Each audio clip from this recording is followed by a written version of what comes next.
Welcome back to the most professional StarCraft 2, with the greatest player of all time, the Zerg in the blue, the finisher. It's Serral, facing off against the decided underdog, the Protoss in the red. We have Classic, in a best of 5, Protoss versus Zerg showdown, where we'll discover whether the quantity of Serral's Zerg is able to deal with the quality of Classic strategies. And speaking of quantity and quality, it'd be awesome if you could smash that like button and maybe even subscribe. And Jimmy, what are we at? Quickly, he's cannon rushing. Yes, really. 1,639 likes on this video, on this cast, and I'll cast another one, and I'll probably do it anyways, because I don't know what else I'd do with my life. But thank you for watching. Hopefully, you've had a good day so far, and hopefully it's about to get just a little bit better than Serral's, as Game 1 is starting off with a cannon rush. I don't blame Classic for attempting something like this, keeping his options as open as possible, and we'll see whether Serral can make them more closed here, as already the drones trying to turn this into a cannot rush instead, blocking out the potential cannon locations on the low ground. I don't even think he could go for the 3 pylon block if he wanted to. The threat is there, but he's keeping 2 drones from mining, which is not worth getting a forge first, and then well, slaps down a cannon. I don't think he intends on keeping it, but Serral can't just ignore the fact the cannon exists either. So they both know that the other knows what's going on. And this nosy probe knows that, yeah, there's not much more to do, but... So, was it worth it? I don't think we're gonna find out now. We'll find out eventually, when we see what Classic has planned to follow this up. I guarantee you, this was not the angle. He's not like, I'm just going to cannon rush him 3 times in a row, and we'll call that a series. There has to be some sort of follow-up here. Almost all the time when you have a forge early on, it's not just access to the cannons themselves, but upgrades as well, which tie into a lot of Protoss builds, though Classic much prefers the heavy tech sort of builds, which is a nice way of saying rushing to Sky Toss on a regular basis. He kind of pioneered much of the current Sky Toss strategies and has committed to them for, well, I can't remember a time he didn't. I mean, he'll throw in the glaive depths, he'll throw in the charge lot timings, but the bread and buttered biscuit, metaphorically of course for Protoss, is the Stargate. And that's what Classic has on the way already. I don't think he built a cannon back at home. He does have a single Zealot. The probe! Where's the Zealot? Oh, what a save! What a save! It's a small win, but an emotional one, as the probe manages to slap down a pylon at the exact right moment and save itself from getting chased down by the Zerglings. So far, Classic has lost that pylon. Serral has lost a little time on his 3rd base, a couple drones he could have potentially had if he had a bit more economy early, but I'm still very interested. A Void Ray on the way to follow this up. Keep Serral in the dark about things. And since Serral is not dark, I think Classic can kind of predict. That is Serral's greatest strength and also his greatest weakness. You pretty much know exactly what he's going to do. There's a few little options, like, for example, building a bunch of Zerglings in order to deny the 3rd base, but you know he's going to opt for the more macro-oriented strategies. He will go to the late game. He defines it. There's no one better by an order of magnitude as Zerg at dealing with late game options. But of course, we can't rule out the early aggression either. So what I'm trying to do is hedge all of my bets here early on, so that way, no matter what, I sound smart. Like and subscribe if you agree. If you don't agree, then you're a dummy. That's, yeah. Be a free thinker like me. Meanwhile, the Zerglings chewing on the Nexus. Serral is committing. There's enough Zerglings. He should be able to get the cancel. Even the probe's getting in on the action. And a delay. Pretty severe delay on that Nexus. Gets away with some of the extra. And he brings the Overlord in at the same time to scour the main base. There's a Twilight Council. Lights up the Overlord. Knowing that Twilight Council is there, he can't see the little charge icon. That's for us. Because we need some help with it. But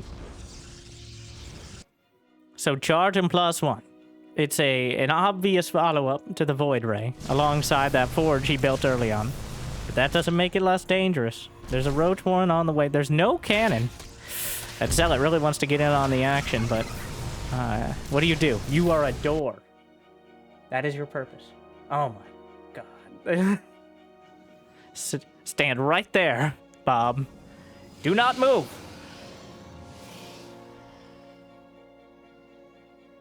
Warp Prism on the way. Straight up, all in charge lot time. Serral has a great idea this is coming. He's got a 4th hatchery on the way, though.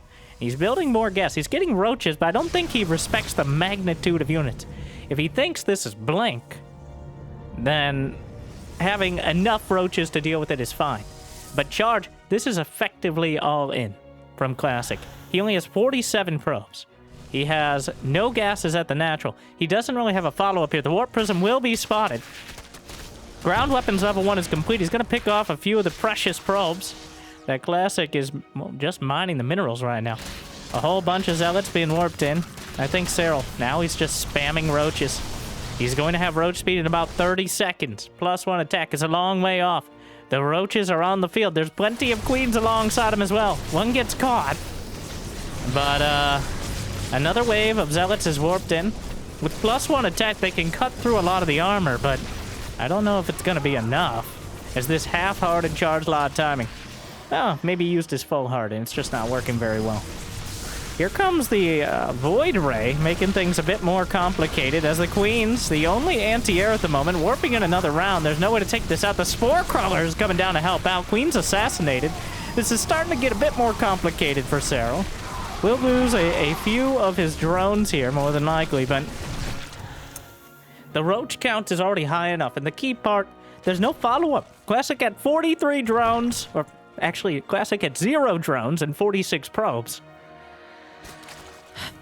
It is not, he doesn't have the economy to transition into something more meaningful.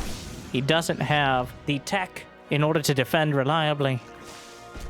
We can easily list the things he doesn't have. What he does have is hope. And a lot of things are built on hope, but not victories against Serral. So, we will see. Classic armor upgrade on the way. He built an Immortal or 2 in order to try to hold the line back at home. But Serral doesn't have to end it now. He can just sit back and build up if he is so inclined. In fact, I don't know if Serral realizes how broke Classic is. He may be assuming that Classic has more tech behind this and feels more obligated to get damage done, which is actually kind of surprising that Serral's going all out. Nope, the Queen! Assassinated. Classic making a lot of ground up with that Warp Prism, somewhat ironically, but here comes Serral. 5 Ravagers on the way, looking to break down all the defenses. Overseer will spot the charge lot slip into the 3rd base, and Serral has to come back yet again. Clean this up. Warp Prism, strong gust of wind away from death. But, oh, get off my, well, not really creep, but just get out of my face. Or Brenda, it's game 1, please don't. How dare. Sorry, I blacked out for a moment. Serral trying a queen push. That's a lot of charge lots. That is, well, the Baneling does is Serral actually saw that many charge lots and he backed off. Wow, that is kind of crazy to me. I mean, against just directly roaches, that many charge lots with a couple of mortals behind, sure. It's a bit scary. But he's waiting for the Bane nest. He doesn't need Bane speed. He just needs, well, Bane speed is kind of irrelevant when the units will come to you. As the zealots, the charge lots especially, and cinematically have a tendency to do. The roaches playing keep away. Classic has just been, he's got zealot link. I think there are more zealots than Zerglings. Yeah, by a large margin. 33 to 14. Immortals, zealots, is he gonna try a force field? No, not by. Oh, there you go. Locks him in. 189 to 164 supply, but Serral with the patience here. Knowing that there isn't a 4th base, kind of giving it all away. He's just waiting for Class to come to his. It's a bit risky here from Serral to wait this long against this sort of composition. But the Banelings, boxing out with a force field, putting some sacrificial zealots out in front. The zealots eat a lot of the baneling hits. Wasn't enough. More warping in. Immortals all over the place. Locks at a few roaches and ravagers. Immortals blasting through the back line. But look at the supply. Serral consolidating his forces. The queens pulled into the fray. And the immortals living up to their name. But the only ones doing so. As the rest are cleared from the field, the warp prism evacuates the last two immortals. And I think Classic will be evacuating this game momentarily. A very optimistic fourth base is on the way. And from here, Serral, well, Classic has one warp prism in a dream yet again. And it's turning into either a hallucination or a nightmare at this point. Serral can easily crushes through the fourth. Classic has nothing at home to defend. Quite literally. Nothing at the natural. Has to come up from the third base. The banelings are rolling in, and Classic fighting, well, I would say tooth and nail, but we all know Protoss don't have mouths. The idea stands, though. As the banelings roll in, energy recharges a sentry and buys himself a few more seconds. The banelings with some very satisfying explosions, obliterating the probes. But the cannon rush did nothing.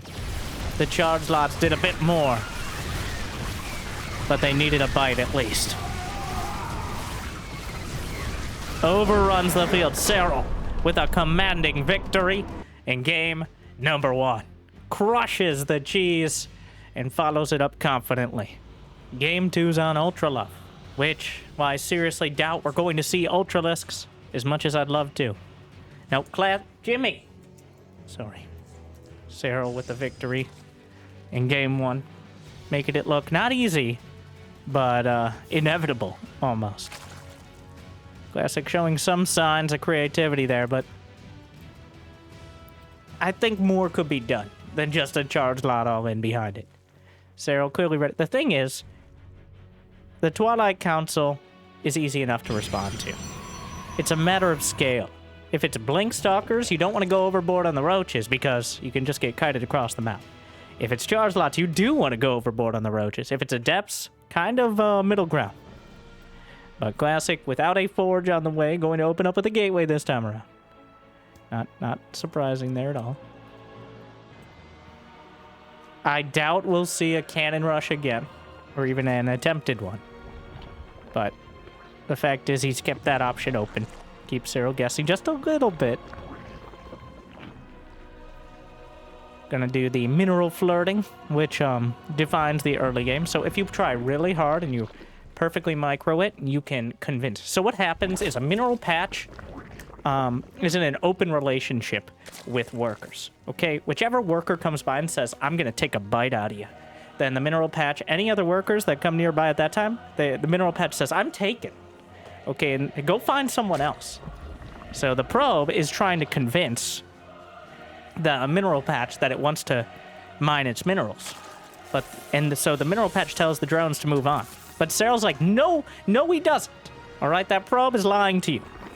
And since the probe doesn't actually want to mine the minerals, because then the other mineral patches will not be convinced, eventually the drones can get back to mining. And if you do it perfectly, and you don't screw up your build even a tiny bit, while you're doing it, you can deny them dozens of minerals.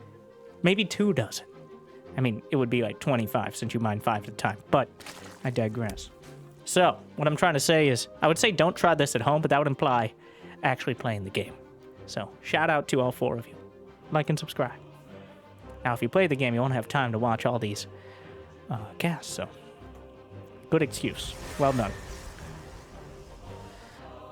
Stargate on the way. The drone, don't do it. Don't. Does he go for the pylon for a half second? No. Third base.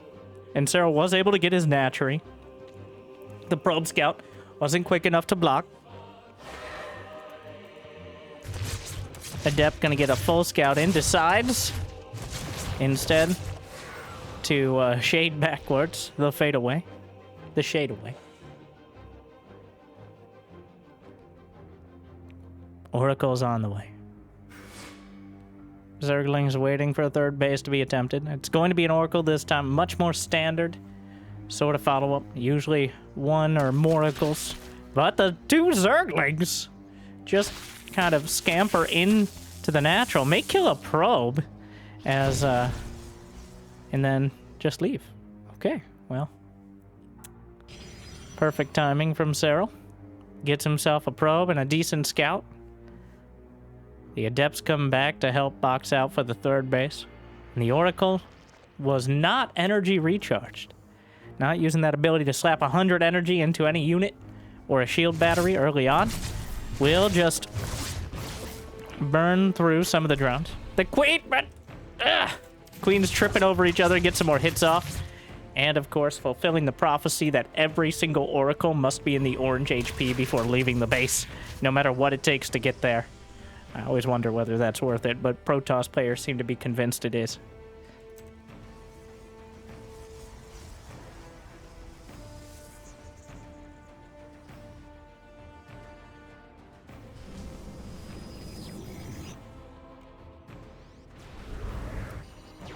Overlord gliding in, as it does. But the Zerglings will surround the Stalker, and here come the Oracles to try to save it, but no. There's technically nothing to deal with the Overlord awkwardly. Now another Stalker will be warped in. And the Overlord will eventually be taken down. Classic has not invested in any other tech yet. Now slaps down the Twilight Forge in the corner of the base here. Ooh, 3 Oracles on the way. The Triumvirate is online. And Serral not going for the extra lings this time around. It looks like Blink and +1. Classic has the gases at the natural. Though he's sending out the Shady Bunch alongside this. Enough Adepts to force Serral. Serral only has 50 drones right now. Just sneaking out a couple more. Classic is equal on workers. And pretty much all these units can make a clean getaway if well planned. But, well, this is a bit of an awkward engagement, to say the least. One Oracle badly bruised, another one not much better. The Zerglings will wrap around most of the Adepts. Gonna get a couple kills. That seemed a bit haphazard. Dodges into the Spore Crawler to save the day. Another dozen drones for Serral. Blink and +1. So, Serral just taking his 4th base. That Templar Archives being pretty much rushed out here. He's going to have a Templar Archives and potentially start Storm before Blink is even done. So not putting a lot of stock into the Blink Stalker timing, but instead having that next level of tech after it, which can be the make or break sort of scenario. There's the Storm, already on the way. 11 roaches in production. Serral just hedging his bets. Roaches and Zerglings. Infestation Pit, but then he sees the Oracle and backs it off. Oh. Awkward, but eventually gets one drone on a mandated work break. Roaches and Lings. The Oracle's still kind of protecting it from anything but a committed attack. Second Stasis actually catches a few more drones. There's an Overseer just waiting for an opportunity to use Contaminate. It's going to be waiting a little bit longer. 125 energy is pretty costly. 4 Templar. Is he going to use a Storm Prism against Zerg? I mean, why not? It's more commonly used against Terran because of EMP, but the Storms could actually be devastating. Serral, he saw the Templar Archives. He understands Storm is potentially on the way, but he may not anticipate the Templar in a prism. Oh no, the Stalkers! Blink done in 1 second! Unfortunately, that 1 second cost him 3 Stalkers. A Stasis at the natural will stall out a lot of the mining, but Serral's at 87 drones, which is actually possibly too many. He needs to make sure he has enough units on the ground to deal with this. The Templar on the way across as well. Hydra's in production. Serral up to 200 supply of Overlords and building more.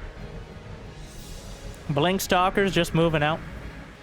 Trying to get some damage done. The Templar on the creep. He can spot him with ease. Trying to box out with the Storm. Great Stasis. Saves him with the Prism. Great micro out of Classic. Opening things up. Keeping the Templar alive. Several of them with multiple storms. Boxes out with the stasis and the blink stalkers themselves. Serral actually in a kind of precarious position. Storms over the mineral line. Hitting a lot of the roaches as well. Blinks back. More storms. Gets an Archon merge. The blink stalkers with +1. Hydra's moving in. May have to pull the drones against this. Archon eating a lot of shots. Will be taken down. Blink stalkers blunks forward. Takes out the queens. Oracle still with some energy to help out, and suddenly Serral's supply is plummeting. And he just blunks forward. The stalker count is too damn high. Classic turning it around on Serral. It looked like he'd have a confident macro game, but instead, all he has are 2 Gs. We're all tied up. Classic with the equalizer. He finds a much stronger timing and executes it perfectly. We're tied up 1-1. Wow. Game number 3. Incorporeal. Serral in the top left corner in the blue. Classic in the bottom right. Well, mostly, besides the probe. Flirting with the minerals once again. But Serral, I think it was a combination of underestimating Classic and overestimating his own army. Getting up to 90 drones before really building up anything but roaches is relying entirely on the Protoss being uncommitted. I mean, you saw Classic had a Templar Archives. He had a 4th base on the way. You don't expect the army to hit quite that hard. And Classic, if he hadn't landed pretty much every spell like he has plot armor at Hogwarts, I think Serral defends. But the storms were perfect. The Warp Prism Micro was perfect. The stasis were on point. The Blink Stalkers were boxing out for everything until they could punch back. That was some of the best execution in every sense of the word of a Protoss timing I've seen in quite a while. Move over, Max Pex. Go back to the bar, hero. I don't know what he could have done better. And I think Classic was not expecting to win that. But I'm sure he'll take it. Now in game number 3, Serral able to get his Natchery. Gonna get a 3rd base on time as well. Chrono boosting probes is Classic. And he's explicitly looking for Zergling counters. Already at... Hey! Adept, trying to get promoted to Stalker. May successfully do so. Hunts down the Zergling and takes it out.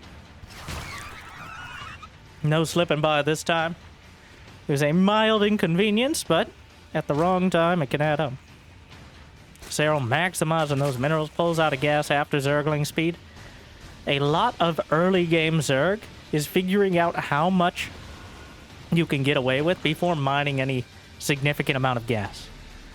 We're not quite in the same Spanishiwa days. And if you get that reference, how's the back pain? Where you could just go like 6 minutes in Wings of Liberty time without ever even thinking about gas. You do need the Zergling speed early on, most players agree. You do need an option for layer potentially, but Serral already going up to 40-something drones. Now mining gas again. And has the queens. Of course, as the prophecy foretold, the Oracle in the orange, despite barely doing anything. But that is the price that must be paid, apparently, on the first Oracle on every map since the beginning of time. Queens will politely yet firmly ask the second Oracle to leave. It will oblige. The first one tries to dart back in and take advantage of a lapse of attention, but this is Serral. Twilight on the way. No forge. Oh my, wow. Wow, Classic, look at this. Serral can only see 1 gas geyser. So, okay, I thought he was intentionally not mining from that one, but he was actually mining from the other one. I thought the mine game was a little bit deeper than it was, but it's just Adepts. The shady bunch here. Oracles with Revelation to try to deny some creep, but there's Adept Glaives behind. Will he sacrifice these Adepts so that way the Adept Glaives are even more unexpected? No, that would be kind of dumb. But is it? No, yes. Revelation, though, slaps it down. Roach Warren is completed, but Serral's still sneaking out some drones. If he thought Adept Glaives were on the agenda, he'd be building roaches now. All right? If he thought this was more committed than just the shady bunch here. He's got some more Overlords on the way. +1. Classic gonna keep him guessing. He's gone charge. He's gone blink. I guess it's time to complete the Triforce here of the Twilight Council. And it's even more. 50 shades with glaives. Did he catch a glimpse? There are roaches on the way now. The Zerglings will actually get some probe kills, and this will undercut a lot of the potential damage. The fact that he's killing any probes is a big deal right now. Like, what's he gonna get? One. Oh, Citizen's Arrest cleans up the rest, and that's so many adepts! They'll just in time. He just goes right through! Whose wall is it anyways? The Adept Shade, a wall of them right now, just blasting through everything. Stasis Ward, optimistic, he kills it in time, but it buys a few more seconds. Another stasis on the high ground. I don't think Serral noticed. Thankfully, it didn't actually wall it off. A dozen drones dead thus far, and the Adepts aren't done yet. The Oracles with stasis, making things very difficult for Serral, trapped in a prison of, well, Classic's design, but his own units. A few more Adepts will be intercepted at the third. 17 drones is the tally thus far. Get off my creep! The Queen takes down one of the Oracles, but the other one will barely get away. 17 drones seems like it will be the final tally for now. Serral down 13 workers after all that. But he does have 16 roaches and had a few more in production. The fourth base is done. Serral not holding that cleanly, but eventually holding it with enough economy to bounce back and potentially turn it around. Very importantly, Serral has roach speed on the way, which means he can actually go across the map, even if the Oracle very rudely stares down a roach and discourages those activities. Classic right now is making sure he has everything he needs to defend, but that slows down his potential economic progression. I think if Serral didn't have the fourth base done already, then he'd be going all in right now. But it is very Serral to try to adapt and overcome. He just didn't get the opportunity to do so last game. But another 10 drones on the way. 2 Oracles. This wall off makes me upset, but it's technically correct at the natural. Storm, Blink, +2 ground weapons for Classic. We have Templar already getting energy recharged. An Overlord, Overseer just hanging out in the main. Okay, stoically watching the tech in the main. Sorry. Potentially, well, if he could have gotten a delay on the Psy Storm, potentially opening up an opportunity, but unlikely. And there's no timing coming across the map that'll make the difference. Infestation Pit, now in production. Option for Hive. Swarm Hosts, I think, are on the table. Maybe lurking underneath the table, waiting for their moment. But Revelation. And Hive Tech is on the way. The Zerglings. Thinking about it, but that's just too many Stalkers, especially without any melee upgrades here. Storm is done already. Serral has lost a lot, but he still has plenty of economy. He's got a Hydra Den on the way. Clearly looking towards the Lurkers. Lings and Banes being morphed at the third base. A whole lot of roaches. Classic with a similar timing to last game, but I'm afraid the Zerg army will be fully operational by the time your forces arrive. That is... The Templar are still an existential threat. The Storms, the Blink Stalkers, trying to deal with it, but the Zerglings getting a wraparound. There's the Stasis not finding enough. The War Prism kind of caught out. Archon will merge and will die in the process, but buy some time to maybe get away with the Stalkers. Serral cleans house. A decisive victory for the finisher there. It didn't cost him... Wait, how did... Oh, Classic killed one of his own Stalkers with Storm. But he lost 14 Stalkers, a couple Templar, and Archon. The Overseer coming in. Possibly looking for a delay on... Well, that's awkward. Right through him. But just... Well, the most important thing right now is figuring out whether Classic's going to Sky Toss. Whether the Fleet Beacon has yet to be called in. And it hasn't. In fact, Classic looks like he's trying to max out on the ground before reaching for that highest tech. Contaminate on the Robo, certainly helpful. Delaying the Immortals at all, obviously has is a great help to the Lurkers. Spore Crawler over to the left side perimeter, outside the main base. A Zoning Spore. And there it is. The fleet beacon is called in as Classic calls to the highest level of tech. Mothership, Tempest, potentially carriers will be spotted here.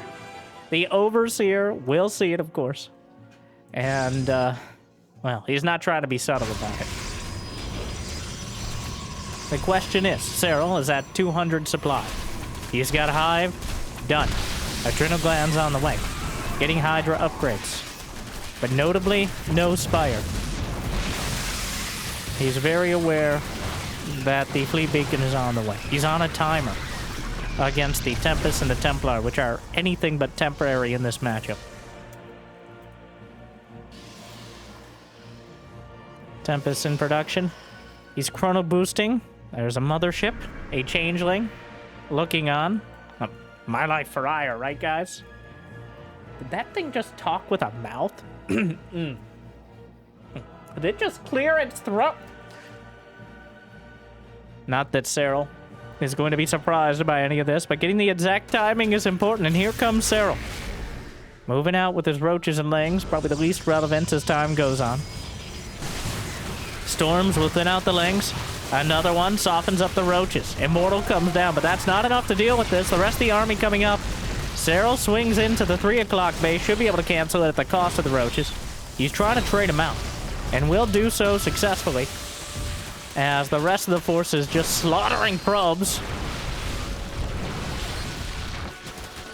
Classic loses the 5th base while defending the 4th. Serral successfully trades out. I mean, at the same time, Serral tried the 9 o'clock. Did not happen. The Jarslot's in position to deal with it. Warp Prism will be zoned out by the spores, but anything down the center. So, there are mineral-only bases down the center. They actually have 10 mineral patches, but no gas geysers. So something to point out for sure, if it comes to that. The Overlord, Overseer, will eventually, after a surprisingly large amount of hits, be taken down. Those are changelings at the watchtower, but the mothership has arrived. Lurkers in position. A single Overseer. Okay, 2 Overseers. The Tempest, there's almost no there's 2 Hydras and a few Ravagers. But just 1 Tempest isn't enough. The Templar will be taken down. Might even lose the Overseers, or Observers, rather. The army from Classic Banelings hit 14 probes dead at the 3rd base.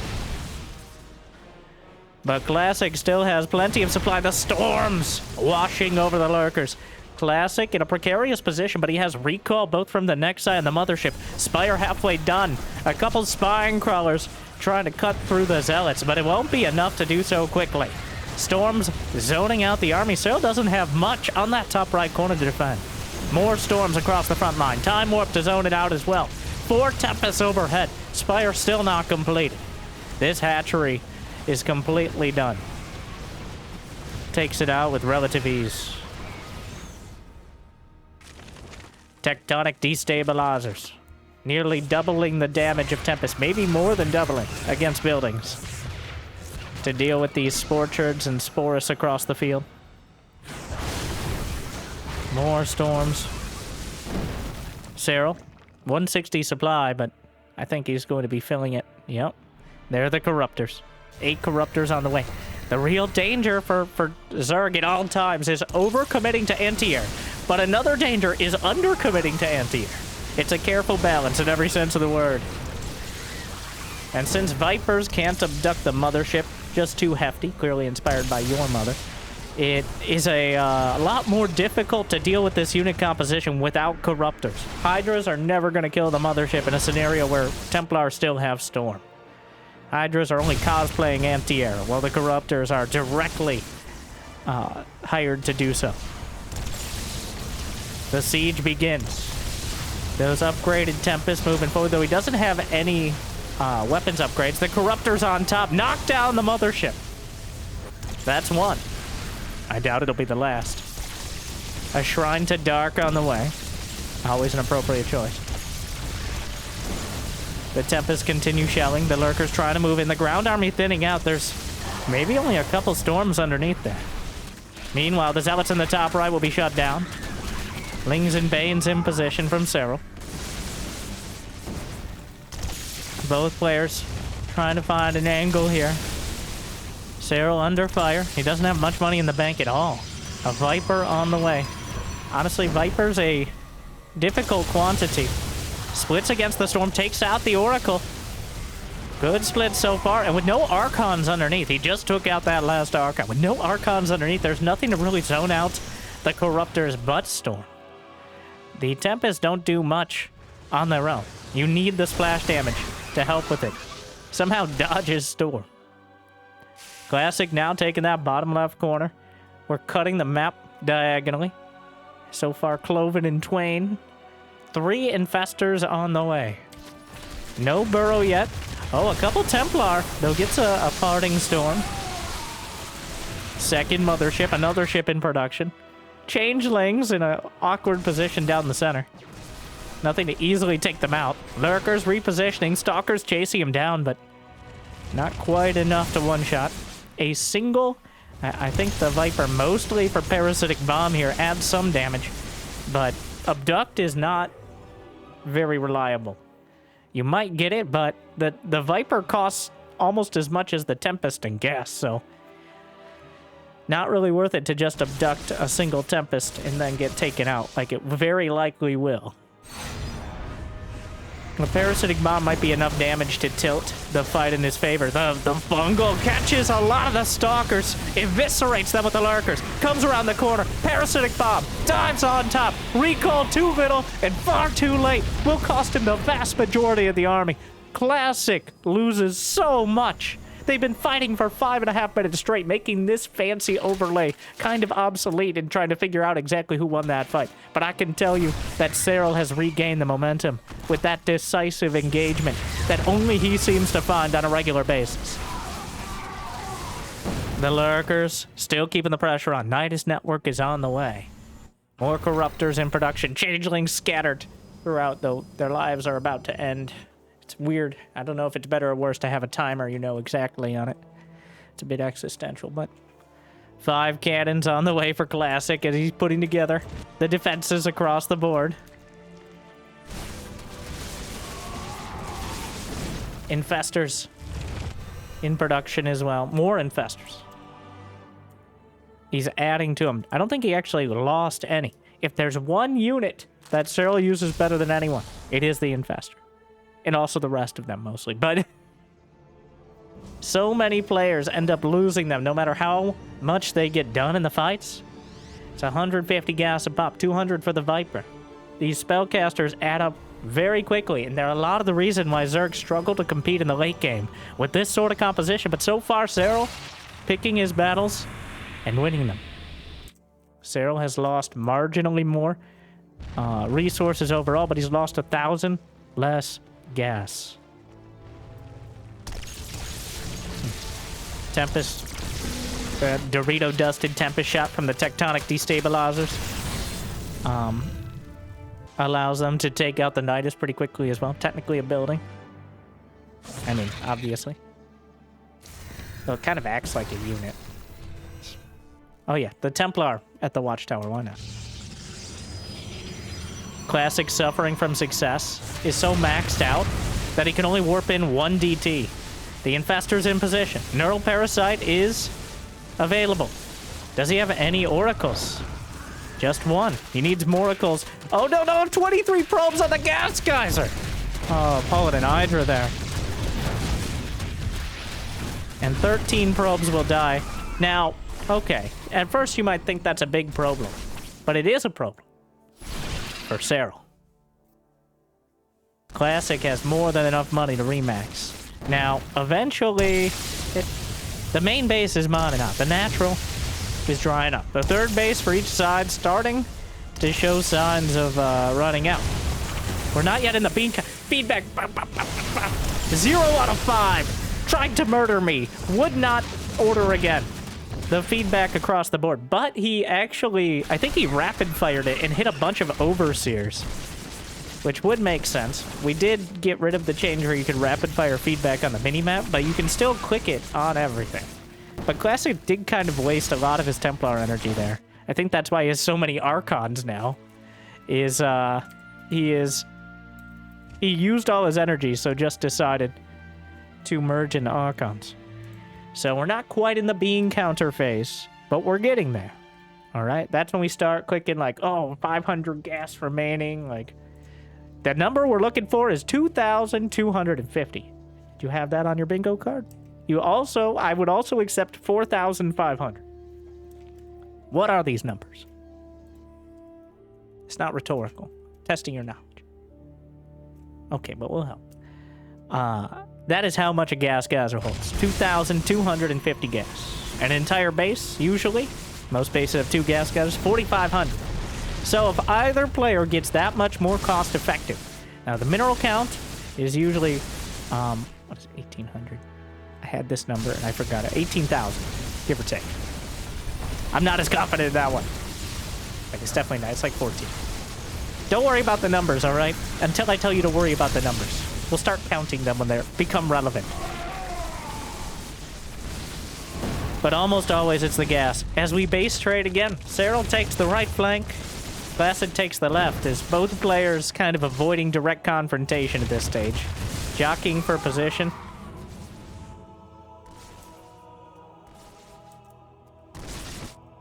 That is so many Archons.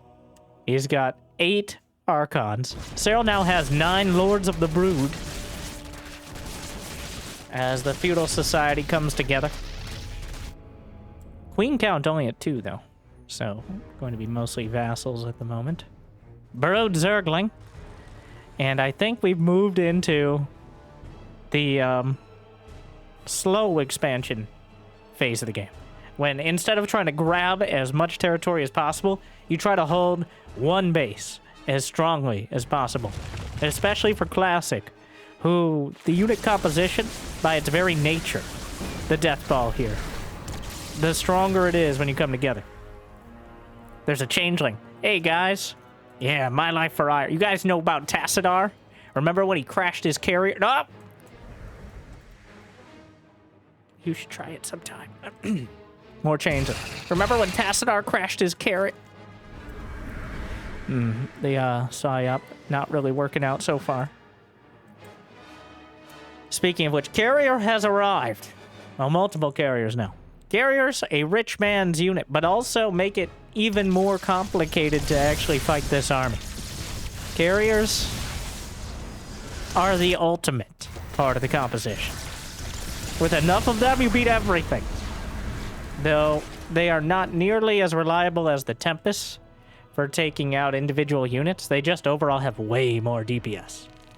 Though, interestingly, Classic has neglected air upgrades pretty much until now. We're 23 minutes in. He's only working on +2. Serral's working on +3 flyer attack, which is usually more rare. Though nowadays, maybe not so much. Serral has secured the 9 o'clock, whereas Classic over at the 3 yet again. Opposite sides of the map. Because of the watchtower wall down the center, moving your armies around is quite an arduous experience. Maybe less so for... Well, Serral also is almost entirely air-based now. They both have important parts of the army on the ground. Lurkers and Infestors, Templar and Archons, and some Immortals. But the air armies can maneuver a little more quickly. The Broodlords are not known for their agility. A standoff continues. A whole Sporist gathers for Serral over to the left side. He's down to 46 drones, I think quite intentionally. Nidus in the main. Serral just trying to continue to look for an opportunity. Okay, we're checking the beans. Classic has lost 1,000 more gas and 500 more minerals. Serral has mined 4,000 more minerals and 2,000 more gas. So far, neither player has been able to grab a base on their opponent's side of the map. It may come down to the mineral-only bases down the center, but neither player are going to be quick to take them. All right. Oh, the Broodlings flinging out. You ever notice how Broodlings are just like mini Broodlords, except they never grow up because they just send their children into battle because it's only corruptors. It's a corrupt system. All right. Down with the corrupt...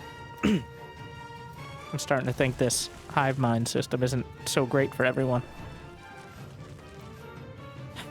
Well, the Serral's army yanks at a carrier, knocks it out. Another one, wow. Just obliterating it. Meanwhile, the Immortal's gonna do the same thing to the hatchery. Should be able to take it down and then just recall out. Does so immediately. Uses the Nexus recall. Important to note which, I don't think you can easily tell as Serral unless the army's large enough. It couldn't be the Nexus recall. The Archon. Fancy seeing you here. +3 flyer attack and +3 shields. All right. Ooh, is there no detection? Is there actually an observer? There are 3, but they're not with the army. Grabs a Tempest, a Templar. He can storm. He storms Classic's army. But not exactly the decisive fight. Brood Lords easily knocked out when the Tempest get any time for a volley. Classic gonna try that middle ground location.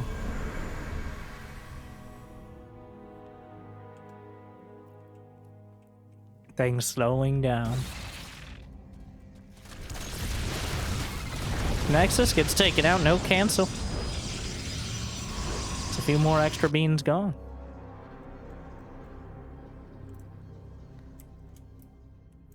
Still far too close on the unit's loss to declare any sort of decisive advantage. Lurkers moving through. The cannons have +2 shields, so actually quite difficult to take down even for the Lings. Okay, it's not that big a difference, but the shield upgrade applies to buildings as well. Serral found an angle here. Catches some with a fungal. Brood Lords will finish off the rest. Well, only gets one of the Archons, but it was effectively free. No counter damage. Serral building a few more drones. I think maybe just for more spores. And now they've both... Every base has been taken. We've done it. And not even like kind of been taken. Every single base on the map has been taken. Wow. I don't know if I've ever... Like, I've seen it, but not like... I don't know. It's perfectly half map. They both have their half. Serral up to the northwestern quadrant. Classic to the southeast. And both expanding directly out from the center. Feels like cardinal directions are more dramatic and relevant now compared to when it's just left or right. Once you take the entire map, all right, we've charted it all. The cartography achievements are complete. And now we just decide what comes next. So, the watchtower, the wall tower. I think Jimi Hendrix wrote a song about this.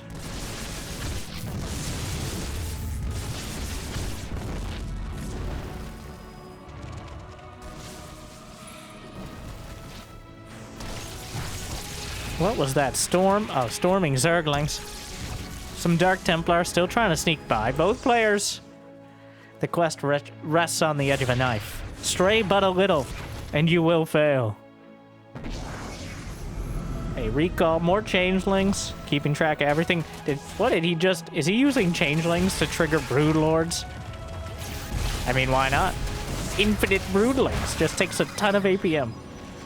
And it's not so much that Serral needs to trade now. It's every one of these attacks has a chance for either side to do a critical amount of damage if their opponent is not paying enough attention. All right? Or to catch the army off guard. Like, either one, the attack does a lot of damage because you're laser focused on your army, puns intended for the Protoss, or you get distracted from the army and take a bunch of damage there. Like, if Classic looks away and then loses his mothership or gets a few carriers yanked out. Was there a Viper? There is. If you look very closely. Isn't that neat? The Brood Lords will siege over the top the Infestors with near full energy. And... whoop! That is so dead. The most dead Oracle. There's a Changeling at the Watchtower. Holding it. The Tempest will deal with it. The exchanges will continue. Strong words, mostly, at this stage. Mass cannon. Wait. Is he able to trigger the Brood Lords over the top? I mean... Without Revelation, this actually becomes quite difficult. And Serral's moved into position to engage. Oh! Triple kill on the Infestors. Pops 3 of them. And honestly, I think that's worth losing the base. 3 Infestors popped. Loses a few probes, but he will eventually deal with this. The Zerglings chewing through permanent damage on the Nexus. Neither player has taken down the destructible rock towers.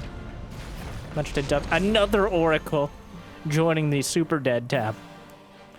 That is 7 Oracles so far. Templar pops 1. Wait, did he dodge it with Burrow? You can't dodge it once the animation started, but... That's 4 Crawler. Tectonic destabilizers. What? A stasis catches some lurkers. Watchtower still held by Serral. Classic. I think it's important to note how much in the dark these players are. Like, it feels like the map is entirely full from our perspective. But from theirs, the map is dark and full of terrible, terrible damage.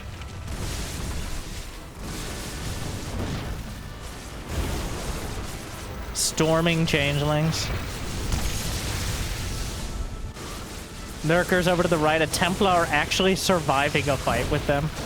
That Templar, well, finally getting some armor upgrades. Classic.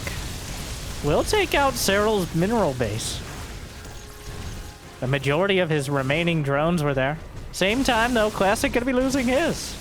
An eye for an eye may leave the whole world blind, but a base for a base means there's still going to be a lot of acid needed at the end.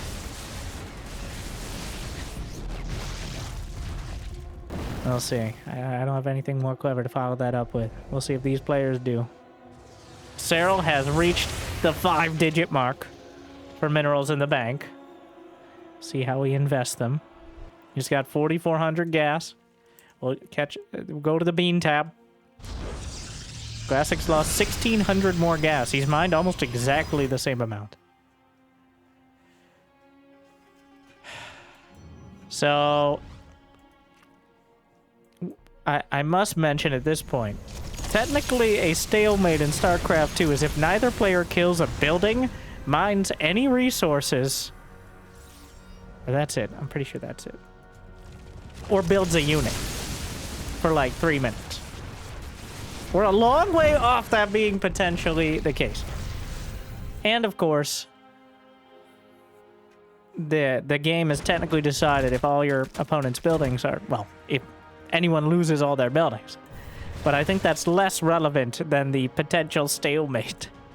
As now, I don't know what the rules are on proposing a draw, but Beyond isn't in the game, so I don't think that'll happen until the absolute. Yeah, there's still a lot of fights left in them. The army vet, look at the army. Oh my. The Bugatti of armies here for both sides. 10,750 minerals to 10.075. 87 to 82. Over, like, these armies are actually larger by a pretty large margin than they have in the bank. They have built these strong... Ooh. The Oracles? No, come here. They have built the most expensive armies pretty much you could ever get in the game. And now they're losing important chunks of them. As you can't be everywhere at once, but Serral? There are 400 minerals left for the taking here, and Classic won't be able to have them. It's also very important to start removing these locations, if you can, for Serral. Because while you're not going to decide a critical fight based on whether or not he has the bottom left corner, that's another location that Classic doesn't have defenses. He doesn't have as like a stopgap in case he gets desperate. Serral is chipping away at him piece by piece. He has more money in the bank. He keeps taking mildly effective trades.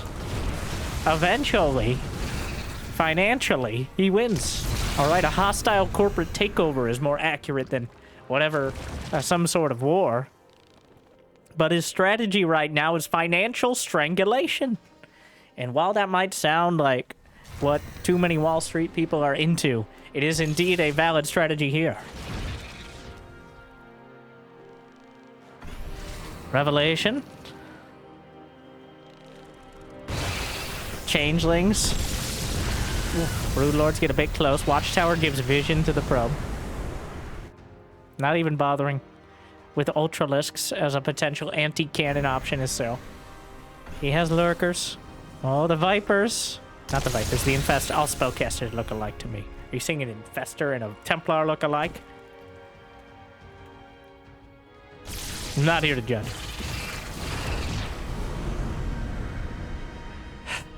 Wow, Classic gonna commit. He goes up the ramp. Serral with a big counter. Oh, a lot of... Oh, the feedbacks! Just pops half a dozen Infestors. At the same time, he's gonna lose the Templar. The spellcasters obliterated on either side. How many? 5 Infestors for 2 Archons and a Templar. So 5 Templar. Both players losing a huge chunk of gas there. Relative to the rest of the battle. Classic down to 1,800. Hey, does he mind out? 55. We're counting the beans now. There's 55 beans left. Make that 14. That's it. Wow. We're out of gas. Just like that. That's it. He's done. Unless he can somehow get some... No, Serral's mined out. Okay, wait a second. The gas is gone. It takes 36 minutes if both players are committed to mine out the gas on this map. I think they probably could have done it in 30 if they weren't busy killing those side bases so many times. There's only so many minerals left as well. So this is turning closer to a chess match where the board is set and there's no more pieces to be built. We're still a ways off that. But that raises the question. How many queens? Just 2. Classic supply block building pylons in the corner. That pro ball then. I mean, where else are you gonna build them? That's no. I can't believe it's come to this, but oh my. As they keep chewing at each other. Another cannon.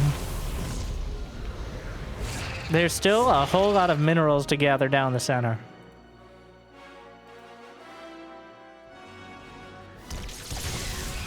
Yeah, it's more like 11k per base, 12k.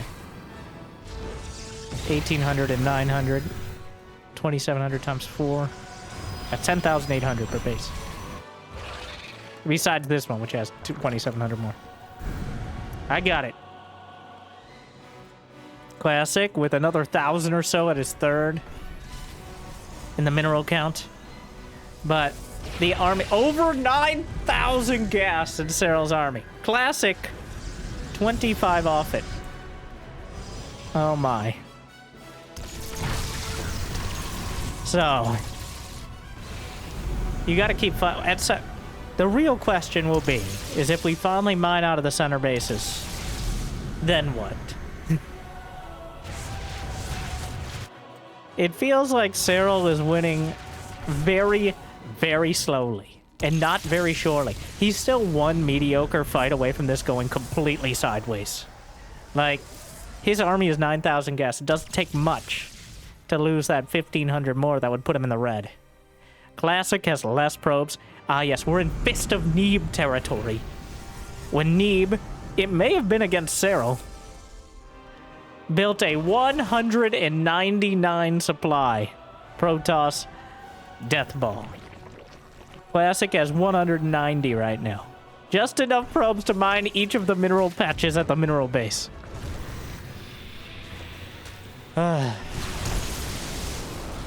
The wars may have been fought with carriers, motherships, broodlords, and vipers, but we may eventually devolve to queens, zealots, and zerglings.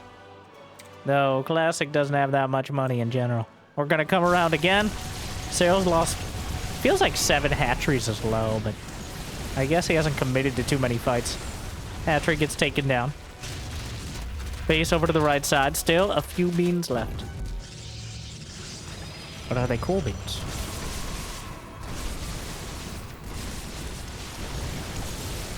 Classic still chewing away. 40 minutes and just getting started. The real game will begin momentarily.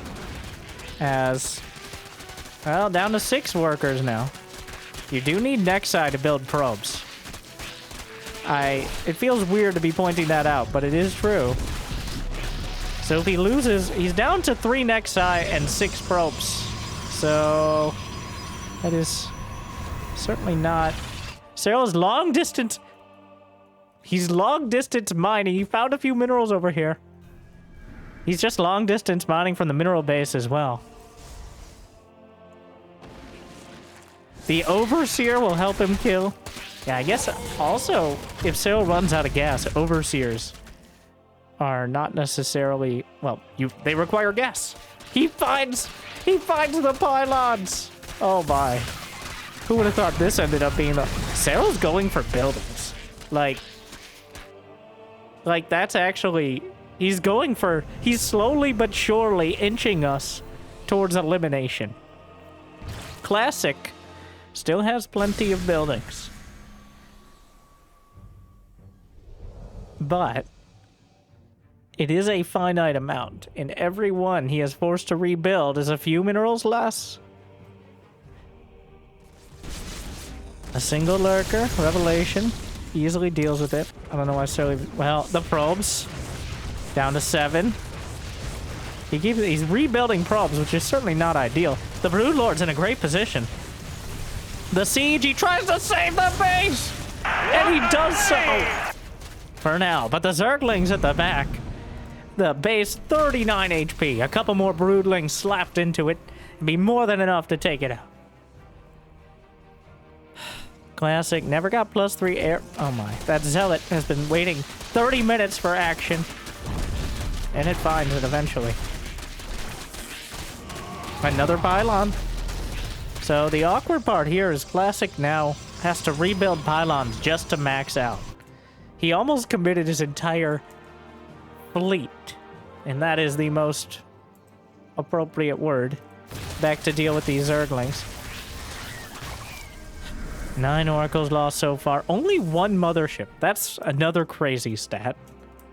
This is only the 2nd mothership in the game thus far. Serral's only lost 3 Broodlords, 555 Zerglings. He's now under the 10,000 mineral mark. Classic trying to drag out these last few minerals. He's building 1 more carrier. How many carriers? 14 carriers. 5 Tempest, 6 Templar, 5 Immortals underneath, 112 Interceptors. 8 Archons, and very importantly, a mothership. Hydras and Lings, as Serral continues to slowly, oh so slowly, but surely, chew away at Classic's buildings. Once the shields go down, it's actually going to be... So, the shields are helping out a lot against the Zerglings. It's a very odd scenario where the shield upgrades are making such a difference. Classic, well... Classic has to know the Broodlord's on the way. Serral really doesn't want to commit. He doesn't have the Watchtower.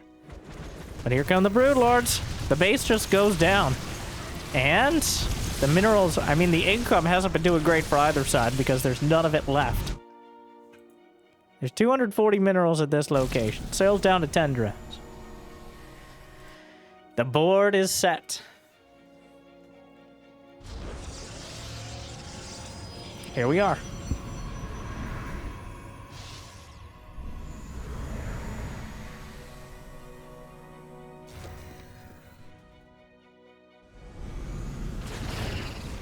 $12,300 minerals, 12,000 army value, both of them 9,000 gas. The Zerglings coming in again, cannon and battery behind. Just chewing through the moment after the shields fall. It's a lot of Zerglings, but you know where Serral's going. You know what he's doing. Classic actually pulls all the carriers back and we'll lose the Nexus again.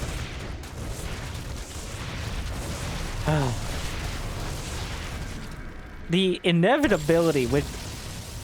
At some point, there must be a confrontation. And where did that bring you, Serral? Back to me, the Queen. All right, the Hatchery Owners Association will eventually. You start with us, you end with us. Brenda, are you monologuing? We have time. It's 45 minutes in, and you thought you could go this entire time without queens. The hubris! The ego! I feel like there's a lot of ego here, Brenda. How dare you! We haven't been able to fly since the war, and look what it's done. Look at how we must play. You call this playing? Barely! But I've said enough. Sorry, I blacked out for a minute. All right, well, Serral. Again, with the Zerglings, and again, Classic will be dragged back. The never-ending seesaw of Protoss versus Zerg continues to tilt back and forth. A single Dark Templar is warped in. Now, it's very important. Once again, I need to go to the player's vision. All right. This is the player cam here. For Classic. No, for Serral, obviously. Even for Serral, he's in the dark. For Classic, the map is so dark. Like, you're constantly working. You know where the army is. Oh my. Oh my. 5 infestors caught. Oh, you gotta make a play off this, right? Serral's going mask. He's gonna have 15 queens. The entire knitting crew is coming together. And they will all... Another round of spores. Did Serral, like, hotkey all the spores? Where did he find all these spores from? Oh my. Is everyone here? I don't... Brenda? Susan? Lucille? Karen? Jennifer? Sybil? Is that Edna? It's been too long. I've been here the whole time. It's been too long. I don't... Sorry. They're still trying to mine. This is still happening. Serral with 90 minerals left over there. 6,800, 2,400%. God, that is so many units on each side. There's 194 to 192 our resupply. There's, I mean, how many spore crawlers? 11 spores. That's a burrow to...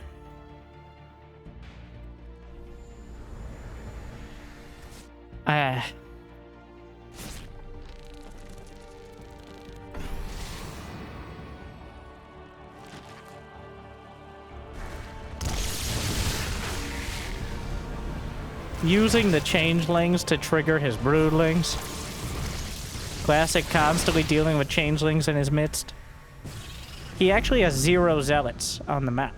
So he knows every zealot he sees is a traitor to the cause. The queens have gathered. The queen's moot. Alongside the infestors. 3 sets of spellcasters, corruptors, and broodlords. 40 wow, a full congress of corruptors. We just need a dozen more or so, but... Serral's working on it. Classic still holding on. And, well, slowly, but very surely, Serral is forcing the issue with Zerglings. Eventually, there will be no more base to go back to. And Classic, well... Huh. Very bold! No, the queens! Bravely... Wow. That was... Yeah. Bit of a kill steal there. And here comes Serral. Okay, he's actually committing Neural Parasite on one of the carriers. Broodlords over the top. Serral committing in. Fungal gets on top of everything. Parasitic Bomb drawing on the fire on top of the mothership, but not able to take it down very quickly. The Archon's helping out. Transfuses across the board. Power overwhelming from the Templar and Templar accessories in the Archons. Carriers just fighting. Queen transfuses everywhere. Corruptors trying to box out. Templar thinning out. Carriers rebuilding interceptors with the very limited bank.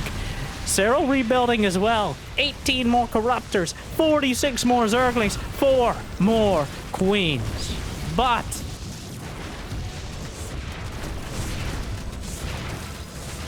is there enough? He warps in 9 Stalkers. The Broodlord's maybe getting a little far forward. He goes forward. He's gonna snipe them off before the reinforcements arrive. One fungal whips out a wave of broodlings. Is it enough? The queens are caught out. The spore crawlers are uprooted. And now is the time to strike. Archons melting through the Zerglings. The Corruptor count is... Serral spent everything on Corruptors, which means he'll have no anti-air. I mean, anti-ground. The Broodlords are all that's left. He's trying to protect the last carriers. A wave of Zealots is warped in, and there's nothing left for either side. There's nothing in the bank. It's just whatever units survive this engagement. The Spore Crawler's getting in the way. The carrier has no interceptors and no life. The Broodlords are being targeted down. The Archon's helping out. He needs the Stalkers. He needs anti-air for those last 2 broods. It all comes down to them. One more brood. What a save from the transfuse. The Broodlord, 1 shot, 1 kill, is taken down. The last Broodlord, the Archon, the transfuse chases it all the way across. Broodlings underneath, handing off to the queens that have just enough energy for transfuse. He can pop them into the Nidus. There's 1 Archon and 1 Templar remaining. That Archon is the last anti-air unit. Can he build any more? No. The queen... Serral cannot build anything more. Classic is rebuilding a probe. The Corruptors... No, he canceled the caustic spray. Oh, no. Oh, my. He canceled the caustic spray. I think that was an accident. The Viper. He yanks in the Templar. Was that the choice? Oh, the Archon is chasing the Brood Transfuse! But there's nothing underneath! It's just the Broodlord and whatever the Queens can pull together! The Archon, the Zealots are boxing out! How does it come to this? 1 Archon, he recalls! And he gets re-shielded! Serral's down to 50 supply. He can still win the game with Corruptors. The Brood. The Lord of the Brood. Classic understands Serral has nothing left at this point. He has to. Serral would have built anything if he could. Anything more. Like just 1 more Broodlord would win the game. 1 more Brood! The Corruptors, he's building 2 Zerglings. He long distance mined enough for a single set of Zerglings. But it's all that matters is the 1 Broodlord. Oh, the Viper! Blinding Cloud! Not blinding enough. Archon takes it down, has 31 kills. It only needs 1 more. The Broodlord out in the midst of everything. The Changelings to help block out. The Corruptors putting a timer on everything else. The Broodlord being chased down. Using that high ground. The Broodlord will regenerate. The shields will recharge. 40. Classic is now long distance mining, but he can't get gas. Serral has 1 drone. Where is it? It's long distance mining! 30 minerals left. Enough for 1 more set of Zerglings. The Broodlord. The Broodlord continues. The Archon. So Serral could just spread out and potentially kill, like, it's the building count. Serral's spraying all over the base. Where is the Archon? Thing is, I don't know if the Archon can actually kill enough of the Corruptors. Well, here's the thing. There's always so many buildings! Why am I thinking about that? The Zealots can kill buildings pretty fast, too. Immortals even Where's the Brood? Where is the Brood? There it is. The last Broodlord. The Corruptors in the main, but they're on a timer. We're in a full-on elimination race. It comes down to the buildings. The Broodlings can help in any way possible. The Broodlord in position. Serral melting through the base. The Archon gets a hit. Gonna have to come around the corner. So, wait, there's still a chance for Classic, even if the Archon doesn't kill the Brood. He can just kill all the buildings. Like, I know, and he can just kill all the buildings. Serral's doing the same thing. The buildings are crumbling on either side. The overarching story of Archon versus Broodlord is relevant, but at this point, Classic can build one more pylon. One more pylon. Classic has not rebuilt his base and is being revealed, and will continue to be revealed. Serral. Now the story is about how many buildings are left, and the answer is not very many. The Greater Spire. Every building pops out some broodlings, though not enough to reliably kill these units. Classic. Does he have a probe? He has no probes to build buildings with. It's just straight up elimination. The last brood. It's taken down. Oh no! The Broodlord, the only thing stalling this out. There's one more spore, 69 creep tubers, and an evo chamber.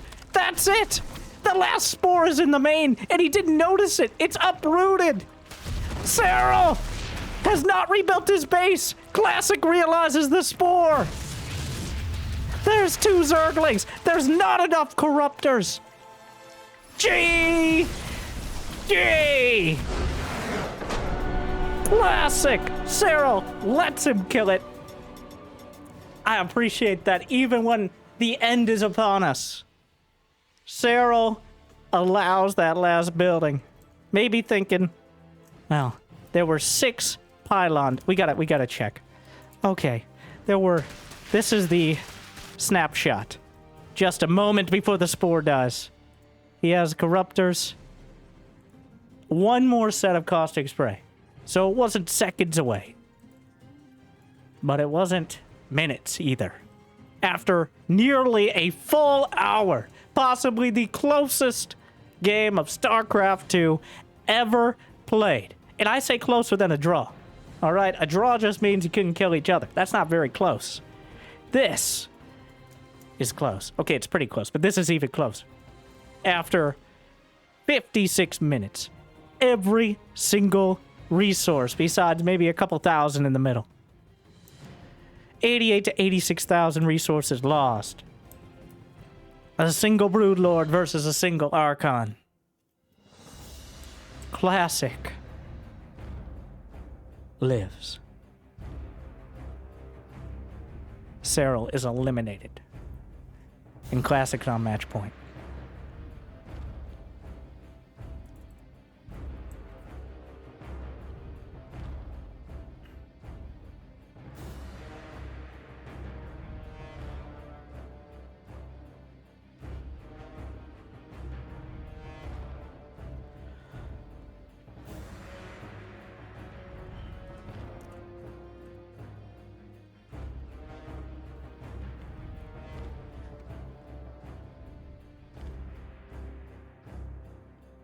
Imagine having to play any more games after that.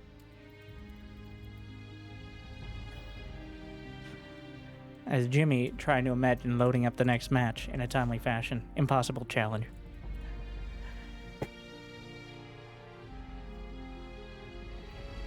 Game 4 is on Tokuma. Classic. Eliminating Serral. The last building. A vanishingly rare occurrence. Both one, beating Serral, and even more rare, death by outright elimination. And not just a spiteful moment, but instead, an actual outright base race. A lot of things happened to bring us to that point. But they all ended with a single point. Wow. That, those games don't roll around very often. Maybe ever. Never give up. Never surrender. I think Serral actually overbuilt. Like, with his last few thousand minerals and gas. He's selling a cannon rush there. I'm looking for the quick third, but... He built, like, 30 corruptors more. If he had built, like, 15, I think that's still enough to wipe out the air. Now, remember, they're both playing with imperfect information. In Serral's mind, Classic has enough to rebuild at least a few Tempests or Carriers. And if he has Antier, you literally just can't fight it. But he didn't leave himself any leeway for any more Broodlords. 2 Broodlords? And I think he wins that game. So...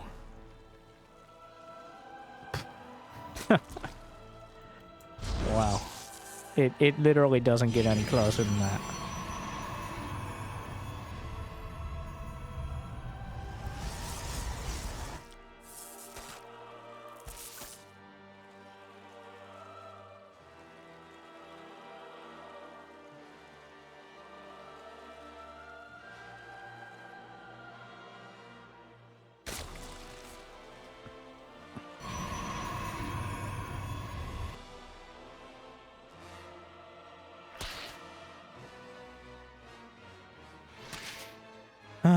Stargame.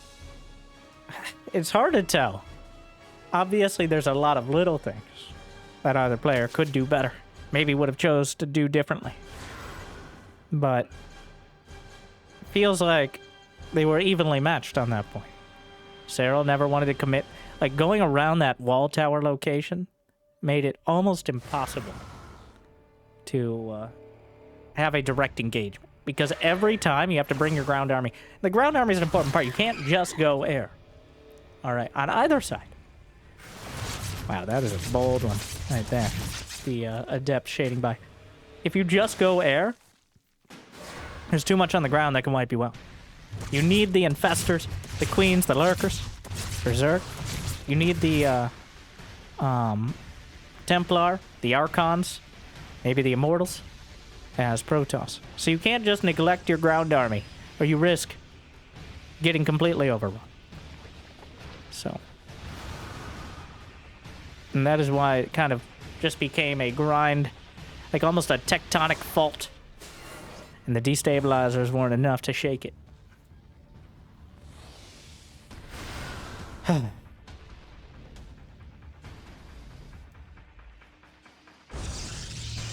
Third base on the way. Both players kind of defaulting after that. I don't know if they took a break. Honestly, they're both very professionals. Both been playing pro for a decade. So, I won't be surprised if they just queued up for the next match and we're ready to go in a minute. But, yeah. Twilight Council on the way. Notably, no Forge. Interesting. Just gonna do Adept Glaives again. It wasn't terrible. I can almost not remember. Like, that last game started with Adept Glaives. Remember that? Literally an hour ago. Wow. And thank you for spending such at least an hour with me. Like and subscribe. He ends up getting the Forge. Hasn't committed to Blink. Has enough. Just throws like 7 adepts in there. The Shady Bunch heading out. Enough adepts to keep Serral honest without committing too much. Oracles. Not enough. More Zerglings on the way. Not quite enough to just surround and kill these adepts for now.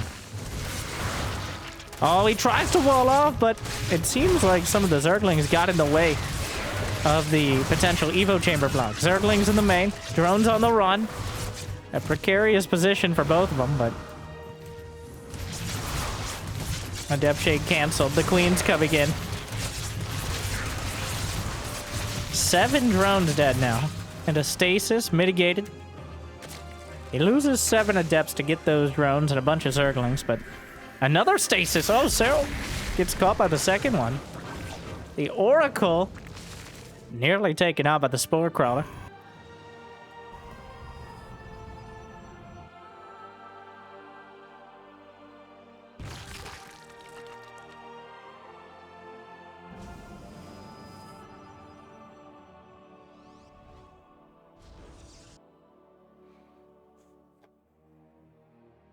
Templar Archives.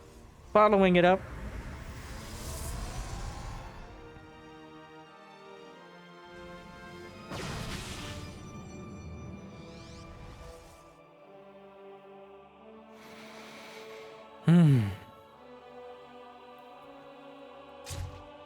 We've got Storm on the way. Blink.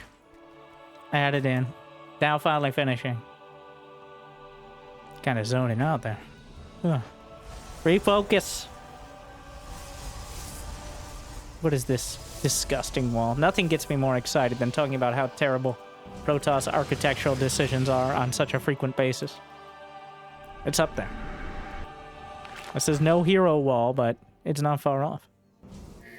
Which paradoxically would be far off. Another stasis and a whole bunch of drones on a mandated work break. Infestation bit on the way. Baneling nest, as we kind of remember what low tech looks like. It's been a while. The rocks will be opened up.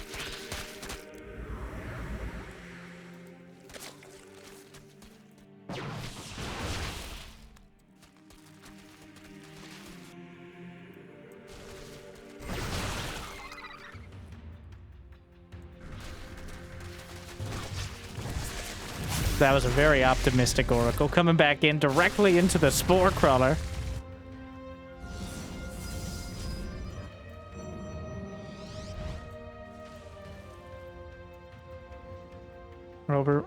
Overseer's in position to potentially contaminate the +2 attack.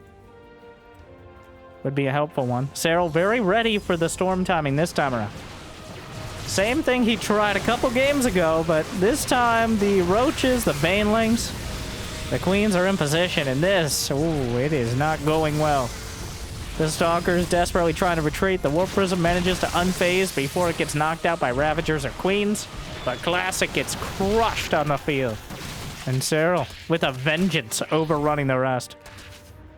Looking to chase it down. Serral on 4 bases, 74 drones. Classic on 3 with 66 probes, and not going to be getting any more bases anytime soon. Tries to recall. That was so sad. Recalls with 2.5 Stalkers. Contaminate on the +2 attack in the main base as the Overseer just kind of hanging out. I know that's what it does, but scatters the Corrosive Bells, tries to push it into a Queen. And 7 Hydras on the way. Lurker Den added on. 4th base going to be attempted from Classic. A Zergling zones out for a bit. He actually queued it up while it was getting attacked. Beautifully done.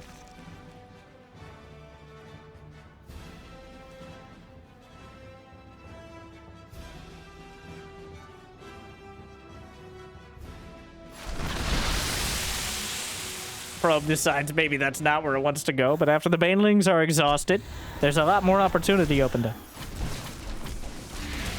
Zerglings wrapping around the 4th base, and we'll take it out, delaying the warp in even further. And Classic trying to buy some time here, but it's costing him dearly. He's down 40 supply. Lurker Den about to complete. Adrenal Glands on the way. Hydra Speed almost done as well. Classic going to be in a precarious position, as Lurker range will likely be the initial choice. And once it's done, very difficult, even with Templar, to hold on against this level of supply. 4 Lurkers. Lurker range, Hydra range. Doesn't carry over. I feel like that'd be nice, but...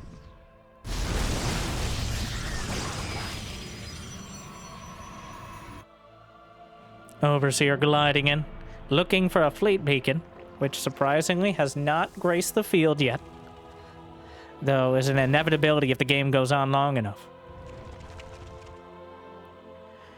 The Hydra's Lurkers, Zerglings.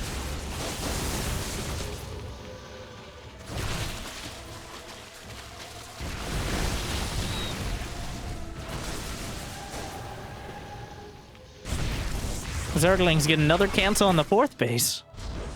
Is that the 3rd time? No base is outright killed, but delaying the 4th. Helping Serral to compound his advantage when it comes to attack. Classic does have a very strong ground army moving across the map. +2 ground weapons completed. A bunch of charge lots over to the left flank. And Classic just goes forward.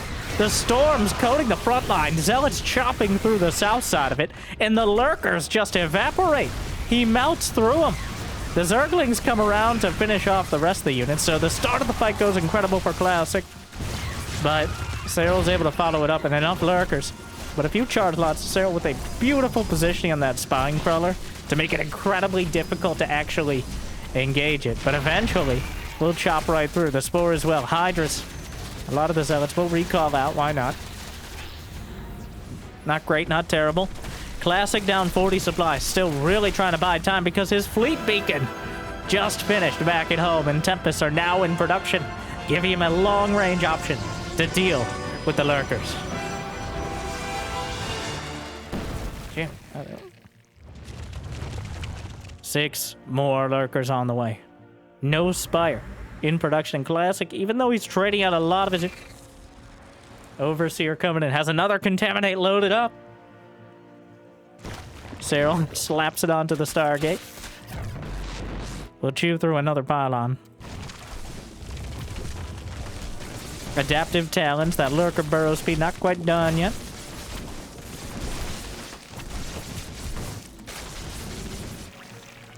More lings. Ah, let me out! No. Trapped in a prison of its own design. Zerglings freaking out. Spire's already on the way, Serral. Saw the fleet beacon, obviously. Stasis, though, not anticipating it at all, and will act as a force field, keeping Serral out of the rest of the base.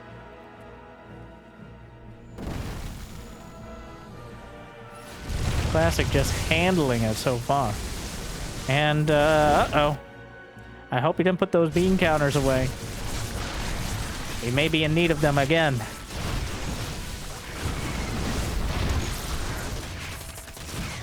Banelings rolling in. The probes, not all of them rolling out. 8 probes taken down. Most of them able to evacuate to the 4th base. Tempest, a no-kill like overkill on those Zerglings.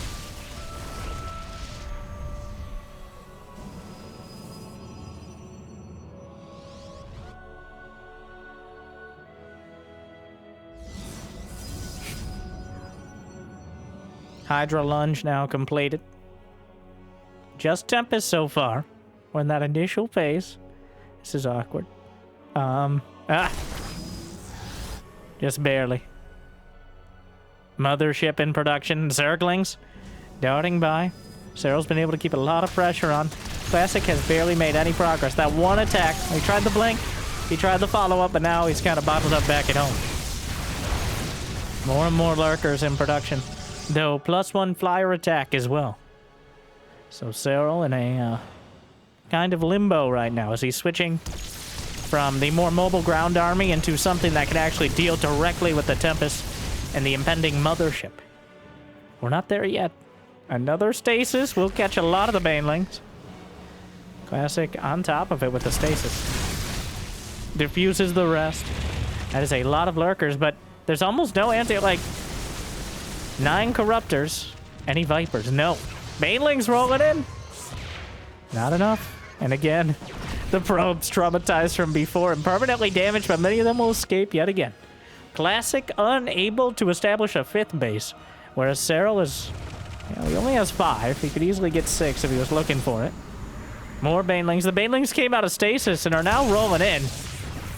Every Tempest fires at 1. The real curse of the Tempest there. The amount of overkill they have.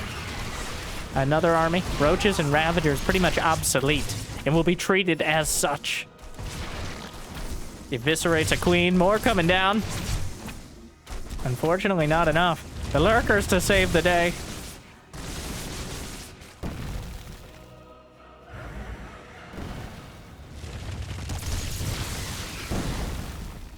Corruptors.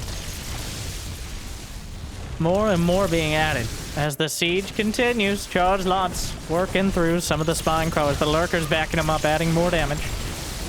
Feedbacks on the infestors. Only gets 1 fungal out. Is that enough to jump? He's going for it. Storm splits the corruptors. Time warp though slows him down and melts through a lot.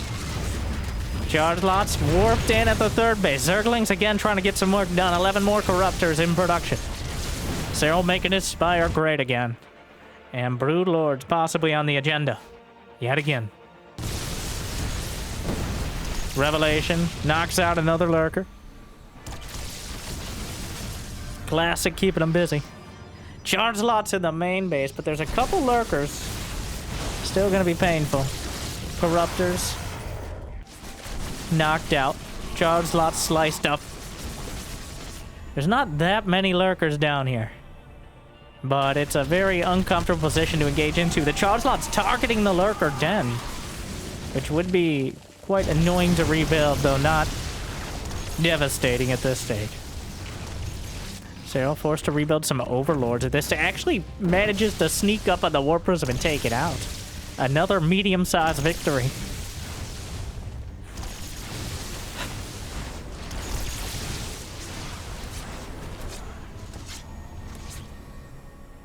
Oh. Obliterates a Queen. Zerglings looking to deny another base, but Serral loses the mixed gold base. There's another center base. Only one gas geyser, and it's half gold.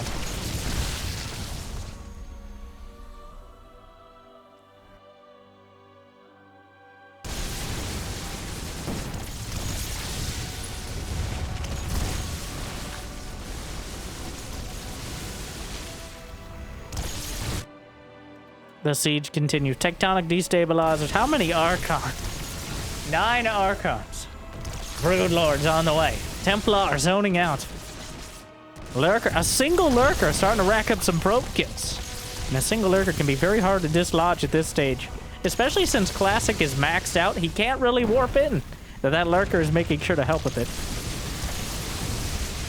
Without the destabilizers, he's struggling to take out the hatcheries and the spores. Very important at this stage of the game. More storms. A couple of Archons will get picked off as well. He wishes he could have taken that last game, but... Lurkers at the natural, lurkers at the 4th, and lurkers at Serral's 4th. Enough to hold for now. Oh no, the incidental damage on the probes kills off 9 more. I think that was a target fire out of Serral. As he killed the cyber core. That's kind of an important part. Classic has no upgrades for air. I guess they hit so hard on their own. But certainly something, eventually you do want those upgrades. He doesn't have that much money in the bank, but I don't think he realized he lost his cyber core is why he doesn't have them right now. More than a conscientious objector to air upgrades. The lurkers, Classic moving in. And Serral lost the base, so he's running out of reasons to stay here. Gonna lose several drones on the way. Classic just carving out more and more. And remember, he's just one game. He actually took the bottom right corner. Did Serral real? No. Honestly, it might be a while till he scouts that. Serral will probably try to expand there himself and then realize. As instead of splitting this map horizontally, it looks like we're going to be end up splitting it vertically at this stage. An interesting set so far. But Serral struggling to find a decisive engagement. Classic, he has the army, but he can't really, well, oh no. Well, we got to get those bean counters back out. There's still several bases to be taken. They've got to this stage a lot quicker, it feels. I'm not sure if it's literal, but we've gotten to the end game stage pre-20 minutes. Both players with pretty close to that end game army. The Broodlords are way quicker for Serral this time around. The Infestors all added in. Both players kind of accepting this state of the game, for better or worse. It's unclear for whom at this point. Are there any Vipers? No. But it's just Tempest. 7 Tempests. 1 Viper on the way if Serral looks to fix that situation. The Lurker slicing through. A War Prism made it into the main, but there's enough Lurkers to slice them up before they get the Greater Spire, right? Yes. In fact, it distracted. Down goes the Prism. Observers see the Lurkers. They can't kill them on their own. The Nexus is falling. He recalls back the majority of the army. And the Lurkers backing off. But that means Classic kind of backing off the aggression for a while. Here we are. Hello, darkness, my old friend. He's gone for sky toss yet again. Infestor, Broodlord, 15 years now. Carriers and Mothership, still too hard to deal with. So what do we do?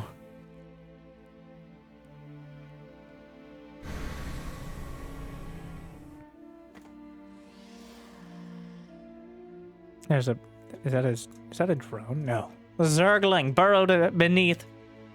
As Classic starts his +1 air weapons, 21.5 minutes in.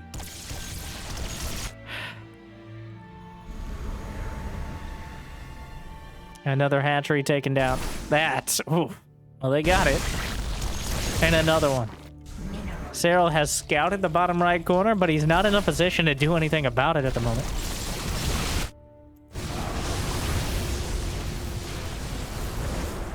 The Broodlords unleashing waves of broodlings. Chasing down several Broodlords. Annihilated by the Tempest. A Lurker, though, finds its way into the third base yet again. Slicing through. Another hatchery taken down as they both go to work, butchering each other. Carving one base away at a time.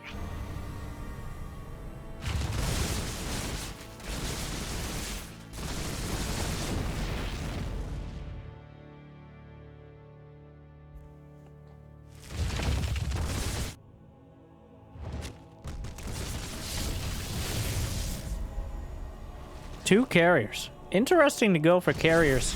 Well, Classic does have 4,800 minerals. I always say carriers are a rich man's unit, but Classic is looking quite flush right now. 4,500 minerals in the bank. I guess this is the time to go for them. It's only when you're starting to struggle to afford interceptors, alright? You have to lease the carrier out. Nidus on the way. +3 flyer attack for Serral. Only +1 air attack for Protoss, which is very notable. Oh, the Infestors! He's gonna catch several, but the feedbacks across the board just drags it across. Doesn't end up hitting all the Infestors in time, but enough. The Mothership is taken down, but a lot of the Infestors went with it. We haven't seen the end of this fight yet, but Serral ends up destroying more. He kills the Mothership, the Tempest, the Templar, only loses 4 Infestors, a Viper, and 4 Corruptors. So a good trade for Serral. And he's starting to add them up. Double carrier production, 2 more Stargates at Stargate Command in the back of the main. 5 Infestors replenishing. But Serral does not have that massive bank this time around. He does not have the financial weight to throw around. He is on quite a budget right now. And Serral might be able to win games with a stick of bubblegum in a cave, the box of scraps. But who paid for those scraps? Okay. Not my taxpayer money. I hope not. The filthy Zerg. Sorry, I know.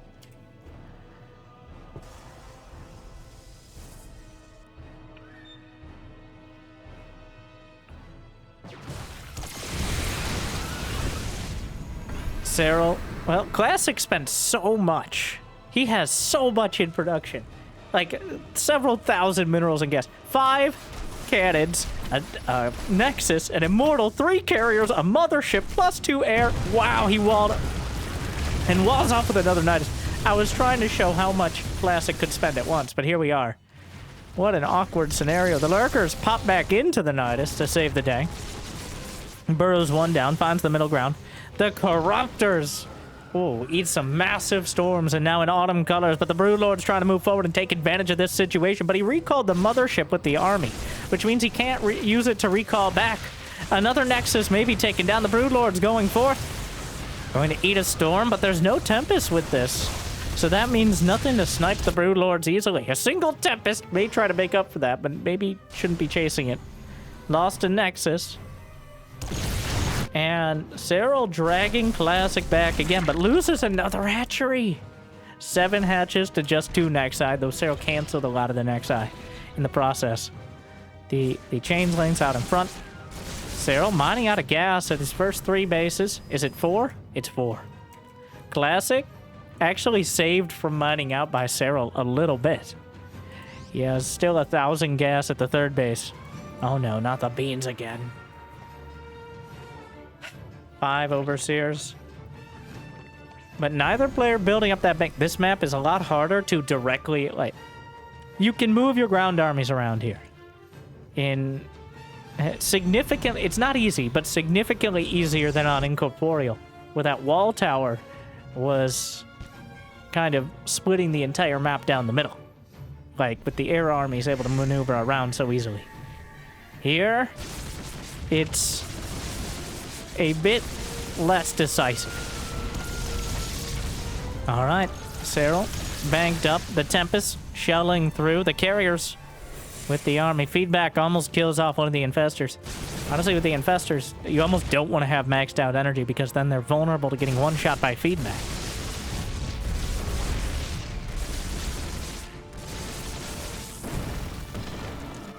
Nidus in the main base. Zerglings trickling out, but slow warping. Well, slow enough. The lurkers will burrow through and start slicing up the main. And this is one of those problems that you have to deal with eventually. Right? Well, Classic is... Are we base trading? Classic doesn't have much money to do so. The carriers working on it. Another Nidus, I think, just reinforcing the top left corner. Classic just chewing through. Mothership is recalled back, and then he recalls the rest of the army to the mothership. Somehow misses most of the observers. Another Nidus at the northern base. A few Zerglings burrowed in the main. Could be the trigger for another Nidus past that. More lurkers. They'll slice through the probes. Maybe get an immortal as well. Back into the Nidus before they can get taken out. And Classic is playing Whack-A-Nidus now, which is... In the long term, is certainly not a winning strategy. The Zerglings in the main. Fully kitted out Adrenalings. I guess they don't have +3 Carapace, but the Mothership actually pretty good for cleaning them up with its multi-pronged attack. The Zealots will try to deal with the Lurkers in the bottom right corner, but not a great deal for them at all. Another recall, but there's no... Is there detection? The Observer's in position, but he may lose... Well, the Lurkers might be able to kill the... No, he doesn't reposition in time. Okay, Serral, make a decision. He's going for the Nexus, but I think all that... Oh, that's... Okay, the Zerglings just finish it. And all the probes are stuck here. Things are escalating. This fight, Classic continually undercommitting. And eventually, Serral gets the last laugh. Though I don't think he's in a laughing mood right now. He kills a dozen more probes, Classic down to 24. There's changelings absolutely everywhere. He's pretty much given up on taking them out. Changelings in the main will provide vision for the Nidus. The map is full of creep. And by full, I mean about halfway there. It's actually not that full. Serral only has, like, his area of influence. Kind of struggling. Has 8 queens. What are they doing?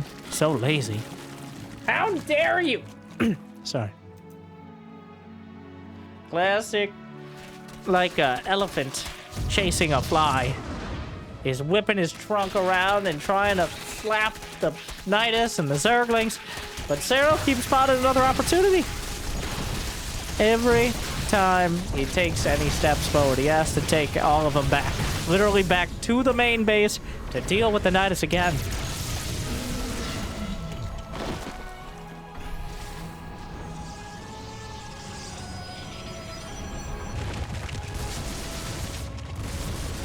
The Lurkers are... Is that the only forge? Yes. A Templar Archives is being rebuilt in the main, which I don't even know if the main's worth it at this point. Classic taking the northern base, the creep being cleared, and how's the units lost? Serral has lost 1,000 more gas, but 2,000 less minerals.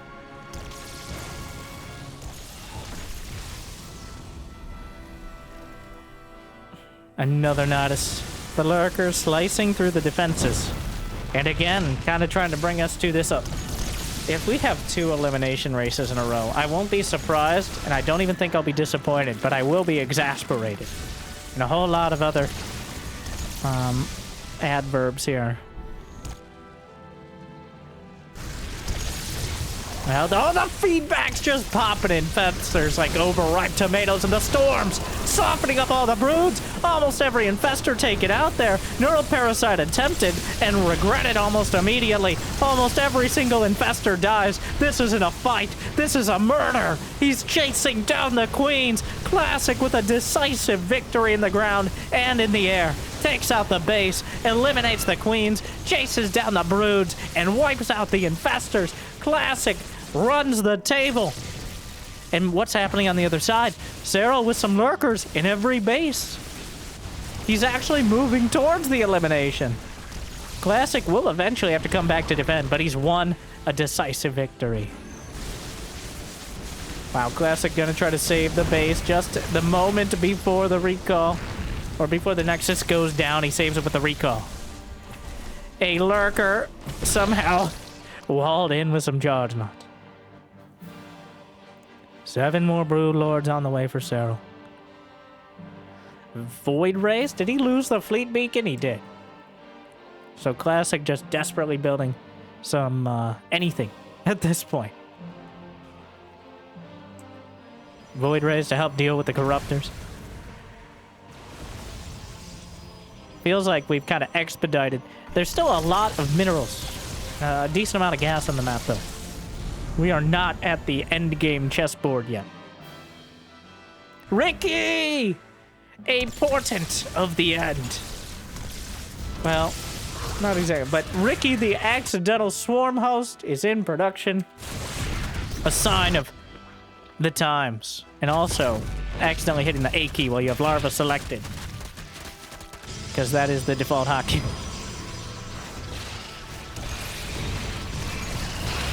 Ricky making a cameo appearance. I don't know if this is good or bad for Serral. I wouldn't... it doesn't... Well, Ricky known as an accident. Alright, not just as an insult, but as a fact. Serral is clearing up so much of the map, though. Even Ricky being sent out. Trying to participate. I love that he's trying to use it. He queues up a set of locusts for the main. Alright, put the effort in there. Why not? You have it. Zerglings queuing through as Classic again tries to move forward, and Serral again drags him back. The anchor. Actually, he's taking out, almost takes out a zealot with the locust. Alright, real value. Another Nexus dies. 2 remain. But Serral can't even max out. He doesn't have the money. Like, the income. Classic at the advantage. 35 workers apiece. The army's still building up.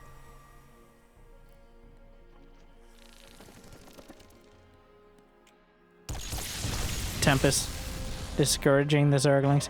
Ricky, no!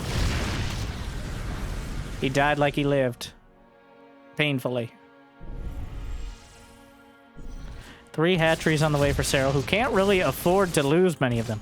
He's got less than a hatchery in the bank. Cancels 1. Lurker obliterated. The Zerglings in the main again. Changeling spotting that there's not much there. See, just like Tempest will not kill these very quickly. The Changeling kind of helping to wall off, but the Oracles don't have much energy. The Zergling's doing a lot. Lights them up. Gets another probe. The army comes back yet again. Serral's main army is in that 6 o'clock position, but he got Revelation. Kills off the Zerglings. How many Zerglings? Only 500. Which is a lot, but in the grand scheme of things is really not that much. 11 pylons! 11-1 pylons on the way for Classic. That's well, that is, pylons, the powerhouse of the Protoss.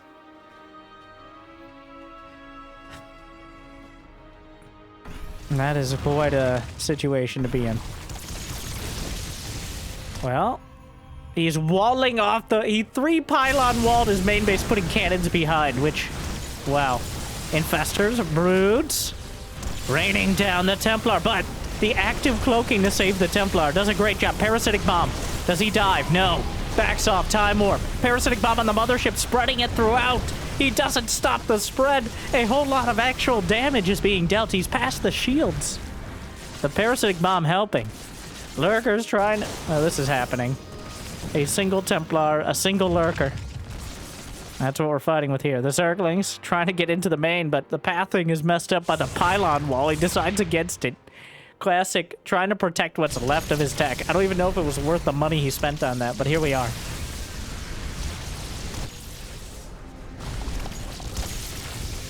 You can't kill an idea.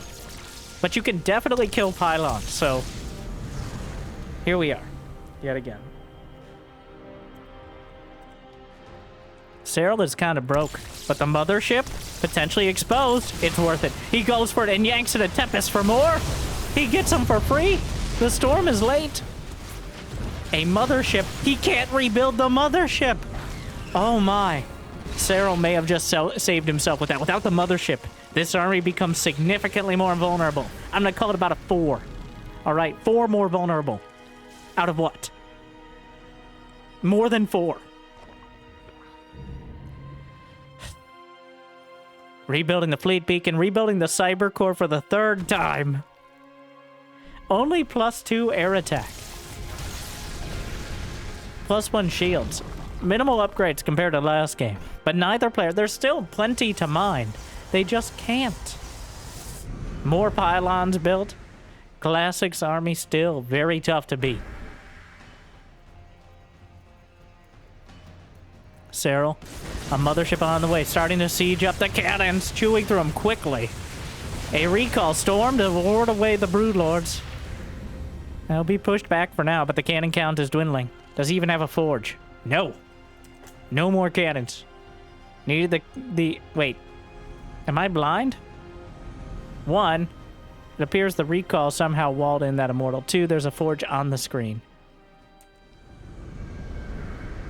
And 3, don't answer that question. But here we are. Yet again. The broodlords will siege.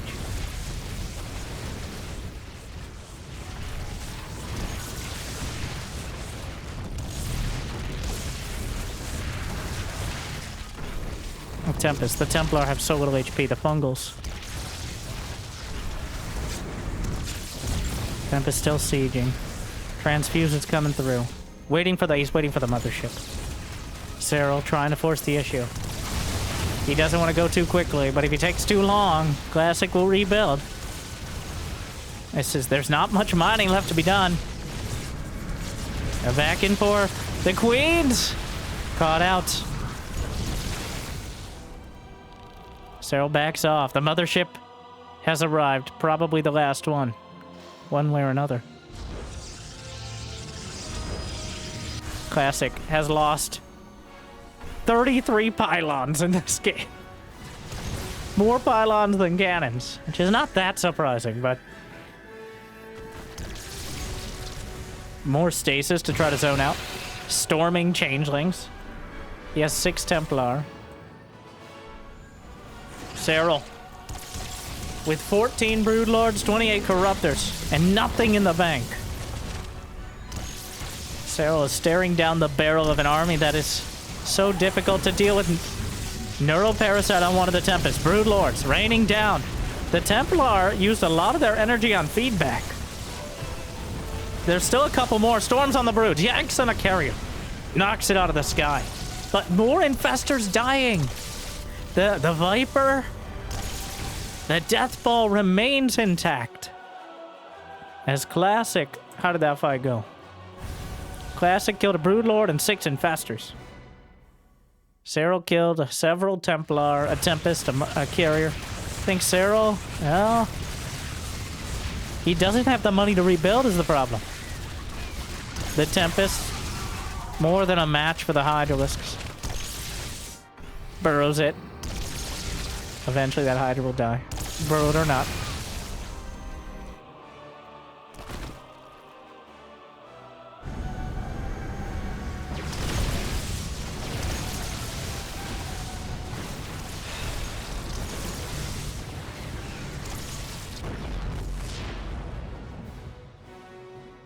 Zerglings wrapping around. Still on top of the cannons. The fact that Serral's playing this kind of counterattack oriented style, even at this stage, tells you how much faith he has in it. And there's no reason to stop now. If you stop now, Classic will just chip away. Serral can't really afford to play like a poor man, okay? Poverty Zerg is the name of the game, but he has to pretend like he has so much money he can keep sending Zerglings, because then Classic will move out. If Classic thinks Serral's dead broke, he'll just build the perfect army, get full energy Templar. And Serral doesn't really have anything to deal with that. Well, he's gonna try to put it together. But the fact he keeps sending the Zerglings in is convincing Classic that he needs to do something about Serral's economy. You know what? Eventually he will. But he can't know how broke Serral is. And Serral is perpetuating the mindset of affluence here. But here comes Classic, the death ball moving in. He's fighting into Serral's location. The Templar. How many Templar? Several. Feedbacks across the board. He used a lot of energy, though. Couple storms coming in. Yanks it back. Time Warp, but gets on top of it with the Corruptors. Parasitic Bomb spreading the damage across the board. Broodlords raining down. And Serral... Is he doing it? He just completely annihilates the army. Not remotely enough Storm. Not even close to enough Archons. The carriers are wiped from the sky. The mothership is obliterated. The Immortals lived up to their name, but won't forever. Serral! No, one more time.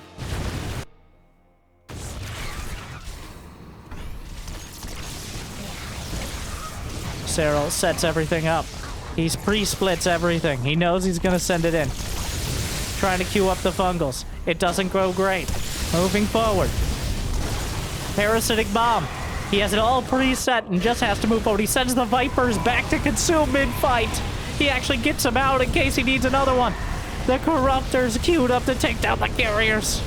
And he just realizes it's working underneath. Oh my. And chases it all down. I think Serral, honestly, mid-fight, realizing, oh my, I did it. And if anyone was going to, but still, Classic, kind of drawn into this fight by Serral's, like, the style that Serral's playing. And yes, eventually Serral would retake the map, but he fought him when Serral had time to set up the fight. He fought into a concave of sorts. And now Classic has almost nothing left to fight with at all. I don't blame Classic for not tapping out, considering how last game ended. But, he's dead, Jim. He's dead, Jim.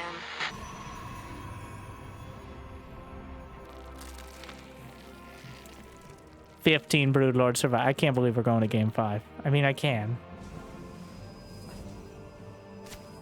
And we are. 15 Broodlords is about 14 Broodlords too many. The Corruptors are intact. There's still plenty of Infestors.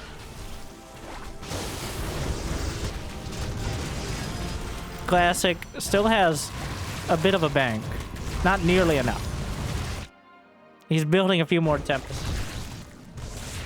But, wow. He turned... The army size dropped off a cliff. For 10 minutes straight, dead even. In fact, Classic had more.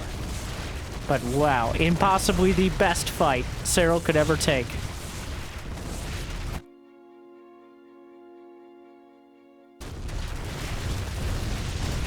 Scripted. Okay, Classic. Classic knows he's dead. Even if Serral was dead broke and could not build a single other unit. But I think just processing it here. Kind of thinking about how... Wow, these bases are actually almost dead. I guess if he was completely... No. There's no hope here. just tilt Serral a little. Dodges a neural parasite with blink. Serral just trolling him with the burrow. He gets the hatch in. Are you okay? Classic.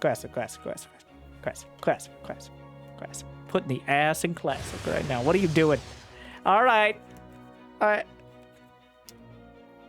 Again, I think you do get a little bit of leeway when the last game came down to the last building. But this is not a trade. This is a beatdown now. Serral won the fight. All right, you can tell when. It's not hard to tell. And, okay, so with 3 Tempest, there's a time... No, there's still 28 Corruptors. Classic knew that. All right, Tempests are pretty good against Tempests. He gets them. And GG. Serral ties up the series. 2-2. And we're going to game number 5. I hope you brought a lot of pizza rolls. I hope you settled in because we got 2 more hours to... It's not impossible. The final match. And remember, there's still the possibility it's a draw and we regain. All right, we can't rule that out. It all comes down to this. Serral in the top left, classic.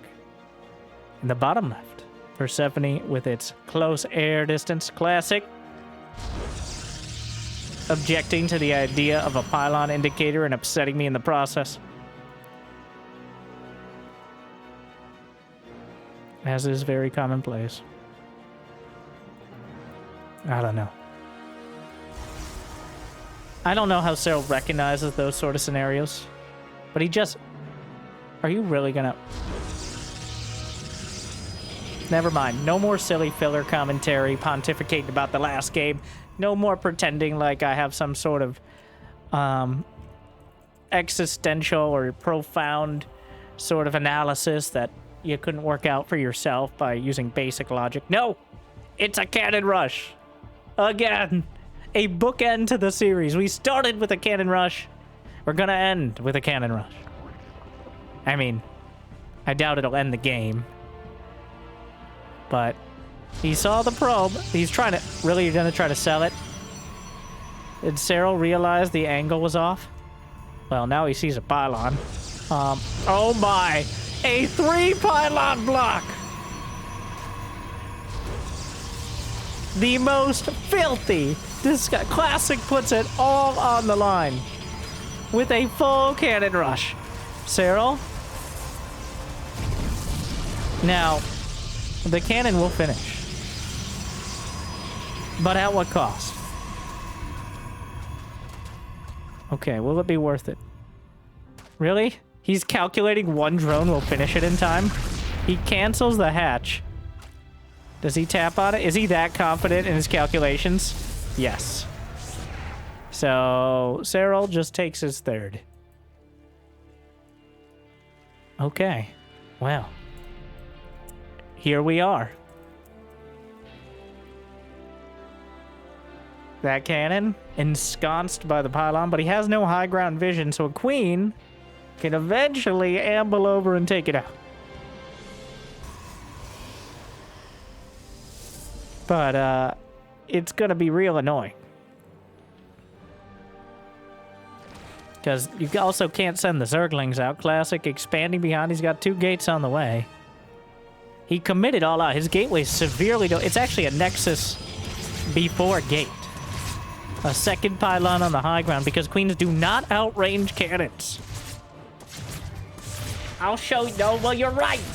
Unfortunately. Does he cancel it or is it worth it?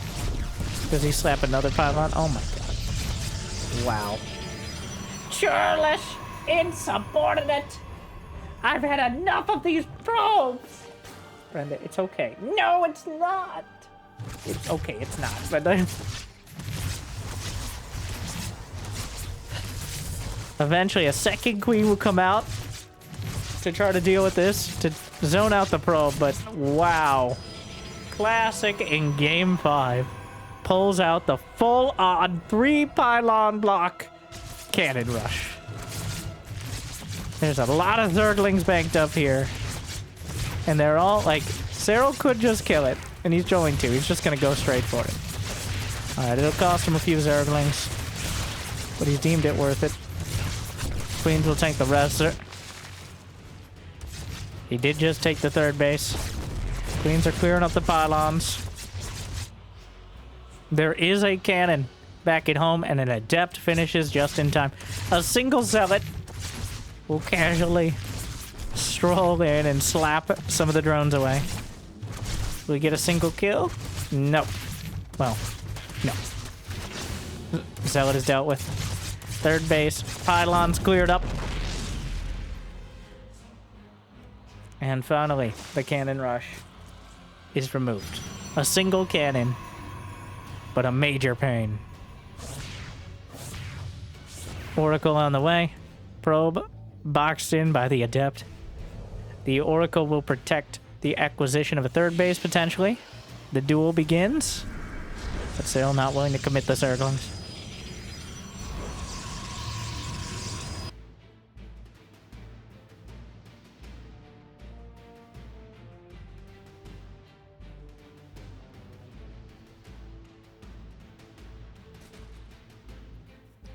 Spore crawlers on the way. Anticipating the oracles. Twilight Council +1. Oh, he's got the forge, so. +1 melee attack on the way for Serral. Classic debating whether he wants to just burn through there. Decides against it. Moracles added on. And a Baneling Nest quite quickly. I think he's anticipating either a charge lot or an adept follow-up. Also, just having the Baneling Nest is helpful, but be interesting. Serral's building a few more Zerglings, but hasn't, not enough to really, he's hedging his bets right now.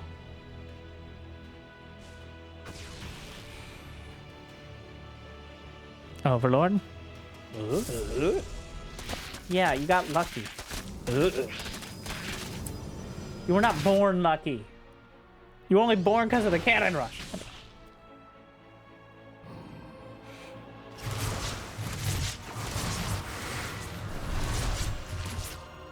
Oracles, Adepts. An interesting... he tries the recall. The Oracle gets its obligatory orange health. A single Adept will live to tell the tale. Hydralisk Den now on the way as well. Ooh, the Oracles. Still more than enough. With energy recharge, should have enough energy to defend.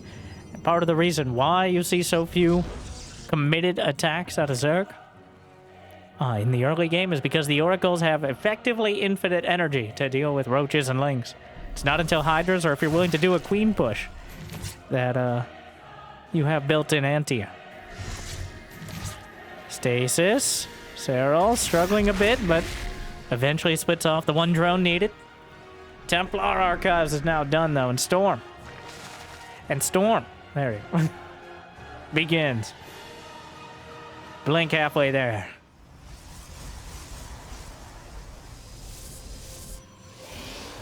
Serral consistently switching between waves of drones and lings, knowing he doesn't want to run the risk of getting overrun. That was a sentence. By Storm. Again. That was a traumatic experience in Game 2. And honestly, it kind of set us up for this. Oracle. Knocked out of the sky. Swimming with the fishes now. Not swimming at all. Storm not done, but I think the Templar spotted.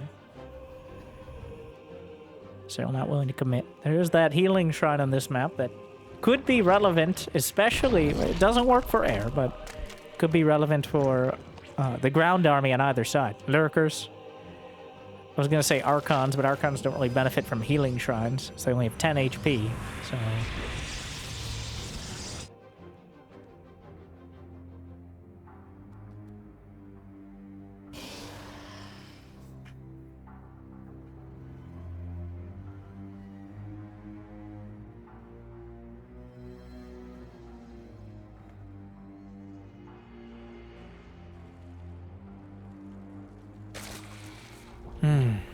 Both players, neither one wants to commit.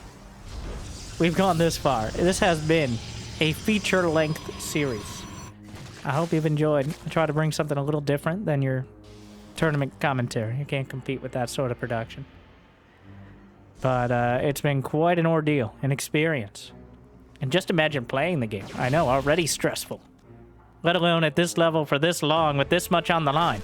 Whoever wins this series has guaranteed their spot in the Esports World Cup, the biggest tournament of the year. Serral still has not technically secured that spot. You might think he did, but he hasn't won anything. He hasn't qualified. Neither has Classic, though, unfortunately. Sorry, Classic. That comes as less of a surprise to most, I think.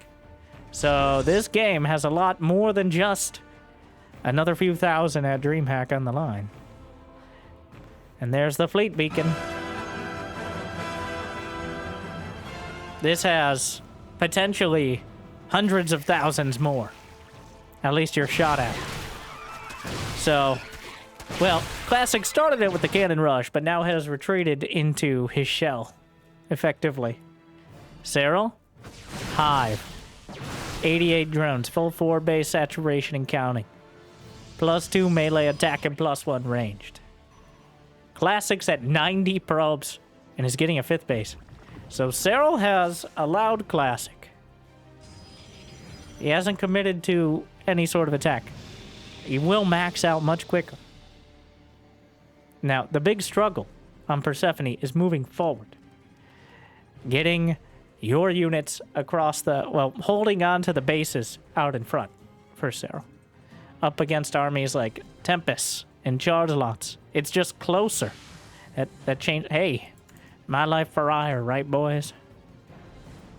Boys, right? You know what? Not important.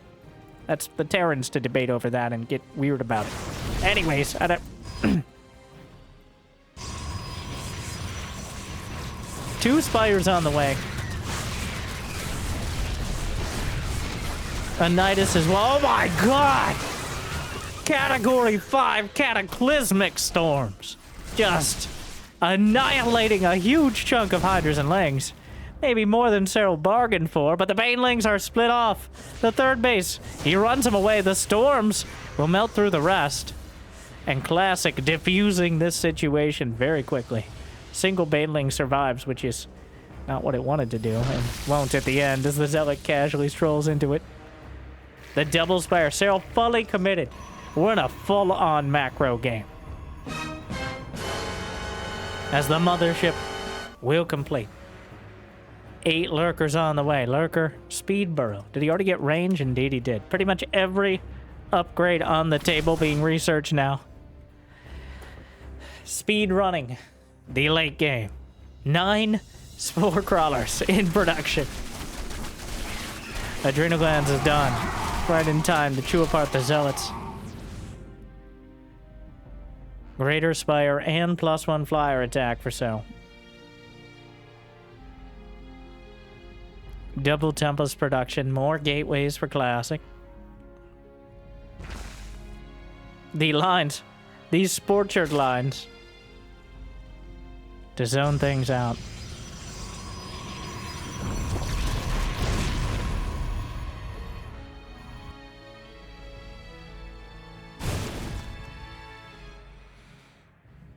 A dozen Corruptors in production.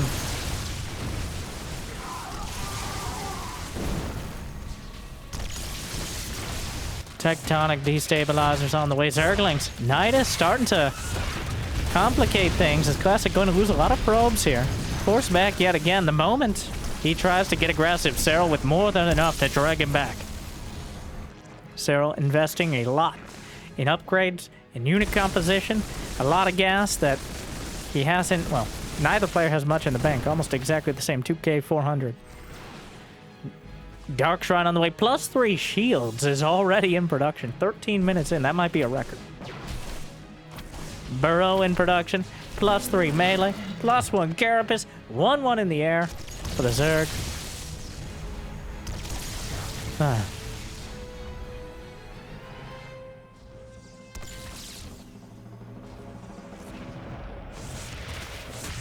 More Zerglings sneaking by. Neural Parasite. How many Templar? 8 Templar.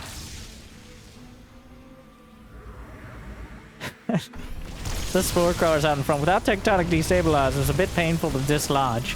The Lurkers line up behind it. More Infestors in production. More Spores moving into position. Lurkers softened up, but not taken out by the storm. The rocks are opened up and making it a little bit easier to attack into that 6 o'clock location. Tectonic Destabilizer, 12 seconds out. Finally starting to work their way through. Spore Crawlers burrowed down. Oh, and now finally moving in. A single Lurker in that back corner will be taken out. The Tempest have that upgrade completed. Oh, obliterating the Spore Crawler. So much more damage. The Lurkers will move to save the base in the top right corner. Nidus. Ooh, Fungal catches some of the Tempest. Backs off before the Storm can do too much. But that Nidus into the natural, that's a big one. Nothing really back there to defend and nothing coming through. Loses the hatchery, though, in the process. No recall. The mothership's with the main... Oh, is he going to go for the mothership into the main? A huge play. Recalls past the defenses. Did he dig too deep and too greedily? Or is this the play he needed to make? I don't know, Shakespeare, but you might have some competition. The Tempest chewing through the spores. The Lurkers were not in position. The tech tree could be cut off at the stump. The hive is under fire. Will be annihilated. Still, he has access to the Nexus recall to get out. Serral just giving up on his main. He builds a dozen more Overlords. But what a call to make. Oh my. Classic. He started with the 3-pylon block and it took 15 minutes, but he will claim the main base. The Greater Spire will go down. He has to rebuild the spires in general. More Broodlords in production. Or any Broodlords. I'm not sure if he had them before.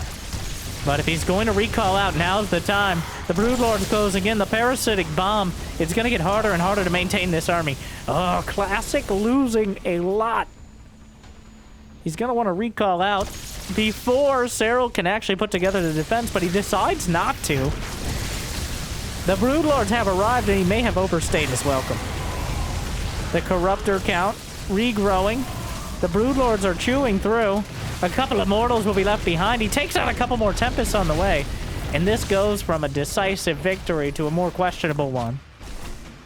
Classic takes out 11,000 minerals and 4,000 gas. I'm not even sure if that's including the buildings. I think it is, but they don't show up on the little report thing. Over the last 4 minutes, to 65-35. Serral has now decisively lost more minerals and has lost 500 more gas. He has to regrow most of the tech tree. He got shut down on those flyer attack upgrades, which means Classic will actually take an advantage there. And he lost his... what buildings? Most of them. Quite a laundry list. Lurker Den, Infestation Pit. If Classic can capitalize on this, he decides to use it just to kind of secure more bases, which is a safer move. Has to wait out. He has to get another mothership. There's a burrowed Zergling block in the bottom right corner. Classic starting to bank up a lot more money. Gas as well. Lair is rebuilt. He has to rebuild the Infestation Pit. Wow, there's some very dead zealots. I know. Warp Prism, looking to make sure the main base never comes to fruition yet again. There's not much there to mine, but it doesn't stop with the main if you work your way through. A couple Zerglings, the Zealots. Eventually the cannons will deal with the Zergling. Classic is patient. 10 cannons on the way.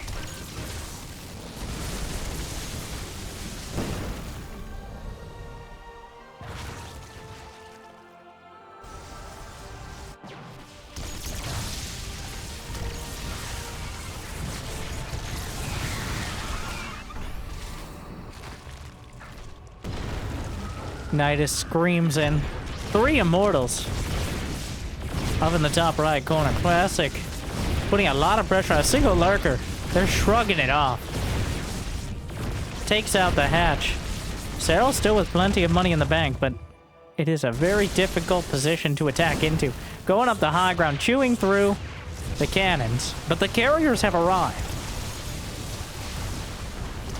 Spore Crow is trying to reposition. Not exactly the most agile creatures. Another base taken out. There's another Warp Prism in the main. The defense is taken down as Serral keeps the pressure on. Another Prism. Can easily be taken down by the beautiful waterfall.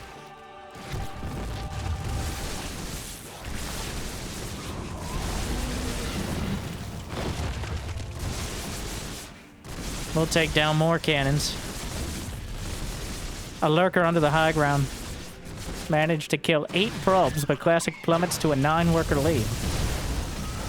The lurker's getting cleared up as Serral finally putting back together his deck. 2 casual stalkers also taking out drones. No, only +1 ground carapace. Oh wow. Okay, very dead stalkers. 5 infestors. Greater Spire finally being rebuilt. As after like 5 minutes, Serral has recovered somewhat from the great reckoning in the main. But after all the fire and fury, is it enough? He needs another one of those beautiful fights.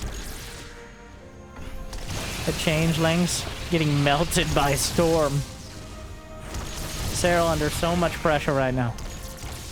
Classic with money in the bank. And more importantly, he's been able to keep all these bases. Serral has not been able to just chew through Nexi. I don't know if he's taken out maybe 1. He's taken out none that have already completed. And that is really starting to add up. You can see in the bank. Some more Zerglings find a way through. But a Dark Templar. And the Warp Prism in the main base. The Queen's... Brandon, no! Oh yeah, we can burrow.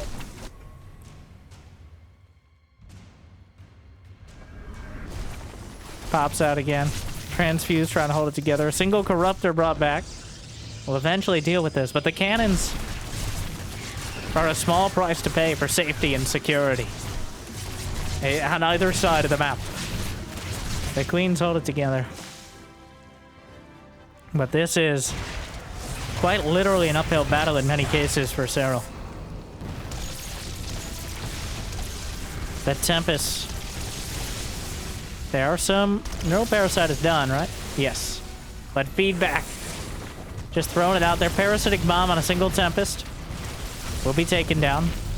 Where's the rest of the air arm? 7 drones dead. There's a DT in the top right corner. Classic striking back with some counter harass of his own. The Dark Templar caught on a move command. But Serral's in a tough position. He doesn't have the bank and he's playing defense. He's not getting that. He's not trading bases. He's losing them. And Classic is taking the center gold. There is a split base on this map. There's an uneven amount. And if Classic is able to mine from that, if we go to that bean counter phase, well, Classic will have more. And not just like he mined for more bases. He took the extra base. The changelings will spot all this. More cannons on the way. 25 and counting on the map.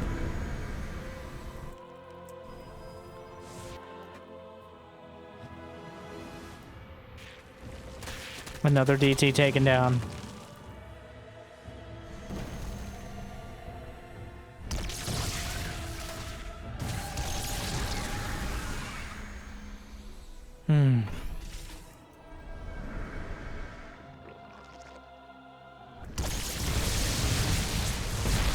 And grabs a couple. He uses the Archons to turn against the Templar. That's actually huge. Meanwhile, the Broodlords are raining down. This might be exactly the fight that Serral needed. The storms. The Broodlords eat a big storm, but he yanks at a carrier. Knocks it down easily. Another one. In fact, there are so many Overseers that it's very hard for Classic to reliably feed back the Viper. That's what he's struggling with right now. The Warp Prism back in the main. Warps in a couple Zealots. The drones burrow. But that was... Oh, wow. The fight has gone on for 5.5 minutes. Serral has killed 1,600 more guests. So it measures when there isn't a unit lost for 30 seconds, the battle report resets. Which apparently, there you are. But for 5.5 minutes, battling it out. Chasing things down. But Serral loses another base. 9,000 minerals in the bank with carriers. So, in a pretty comfortable position there. 3+3 flyer attack and +3 shields completed. Now working on air armor. Finally, another prism goes down. Third one. The army all strung out here, but the Broodlord's in kind of a precarious position as well. Feedbacks across the bow. Mothership out in front. Parasitic bomb being added on. Trying to draw the storms on top of everything. Bring the parasitic bomb back. The corruptor count. The Archons are helping out a lot. The air army is wiped out on either side. He might be able to finish off the mothership. He needs to... Yes. Okay, he gets it. What a brutal fight. 25 more corruptors immediately in production for Serral, who's dealing with a Dark Templar. And there's a whole bunch of charge slots that just right-click on a hatchery. And the bank is gone. The Zealots help out the Viper with consuming. 2,500 minerals left to 7,800. 7 more carriers in production. He saves the hatchery. But Serral cannot keep this up. The Zealots... Oh my! The Zealot charges in and finishes off the hatch. And Serral is down to precious little mining. Classic is still mining off 3-4 bases. It feels like Classic, instead of falling apart, he has solidified his position. He's shored up all the mistakes. Both good, like, he's shored up all the weaknesses. And, of course, this map is a lot harder for Zerg to maneuver around. All those exposed bases past the first 4. Serral is broke. He's not yet broken. But I fear...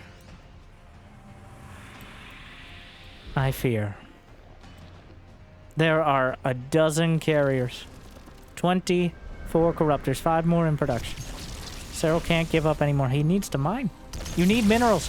I think it was that call in the main, resetting the tech tree and denying Serral the opportunity to keep the pressure on for that long. It cost Classic, but it cost Serral more. So Serral needs the best fight of his career. Better than last game. Right here and right now. But the Broodlords initially driven back. The Viper. Parasitic bomb can be added on. The Corruptors on top of everything, eating a lot of damage from the Storm, but the carriers are more spread out than the Corruptors are. The Storm is mitigated. Their carriers are taken by the Infestors, but there's not that many Interceptors left. Serral's winning the fight. Those carriers are rebuilding Interceptors. The Corruptor count is dwindling. He grabs another carrier. The Broodlord's overhead. But the anti-air, he's running out. Classic. He took down another hatchery. He's using the carrier. Stop hitting yourself. But the Broodlords hunt it, GG. Serral, he knows. He knows that Classic with the gold base can afford all of this. And more. And after hours, after possibly the closest game, Classic by a half-dozen buildings in his base, fighting to the very bitter end, eliminating Serral on Incorporeal, and opening up an opportunity for one of the biggest upsets I've ever seen. It isn't unheard of, but it's barely a whisper. Classic wins the series and secures his place in the Esports World Cup, the biggest tournament of the year. 3-2. Thank you for making it this far. If you didn't just skip to the end, you coward. Thank you for spending a huge chunk of your day with me. And I certainly hope I made it a little bit better. Thank you to Serral. Thank you to Classic. Thank you to Dreamhack. Thank you for watching. I certainly hope you enjoyed. If you got the means of motivation, be awesome to check out Patreon, YouTube membership. It's all great. But I hear liking and subscribing is still free, at least for now. Thank you, our mule tier patrons, for bringing in those extra minerals. Big Jake, Devendorf, Kate, Mario, Random Guy, Suit. Glad you still enjoy. To everyone. Thank you for watching. I'll see you next time. Might be a bit. Good luck. Have fun. Stay chill.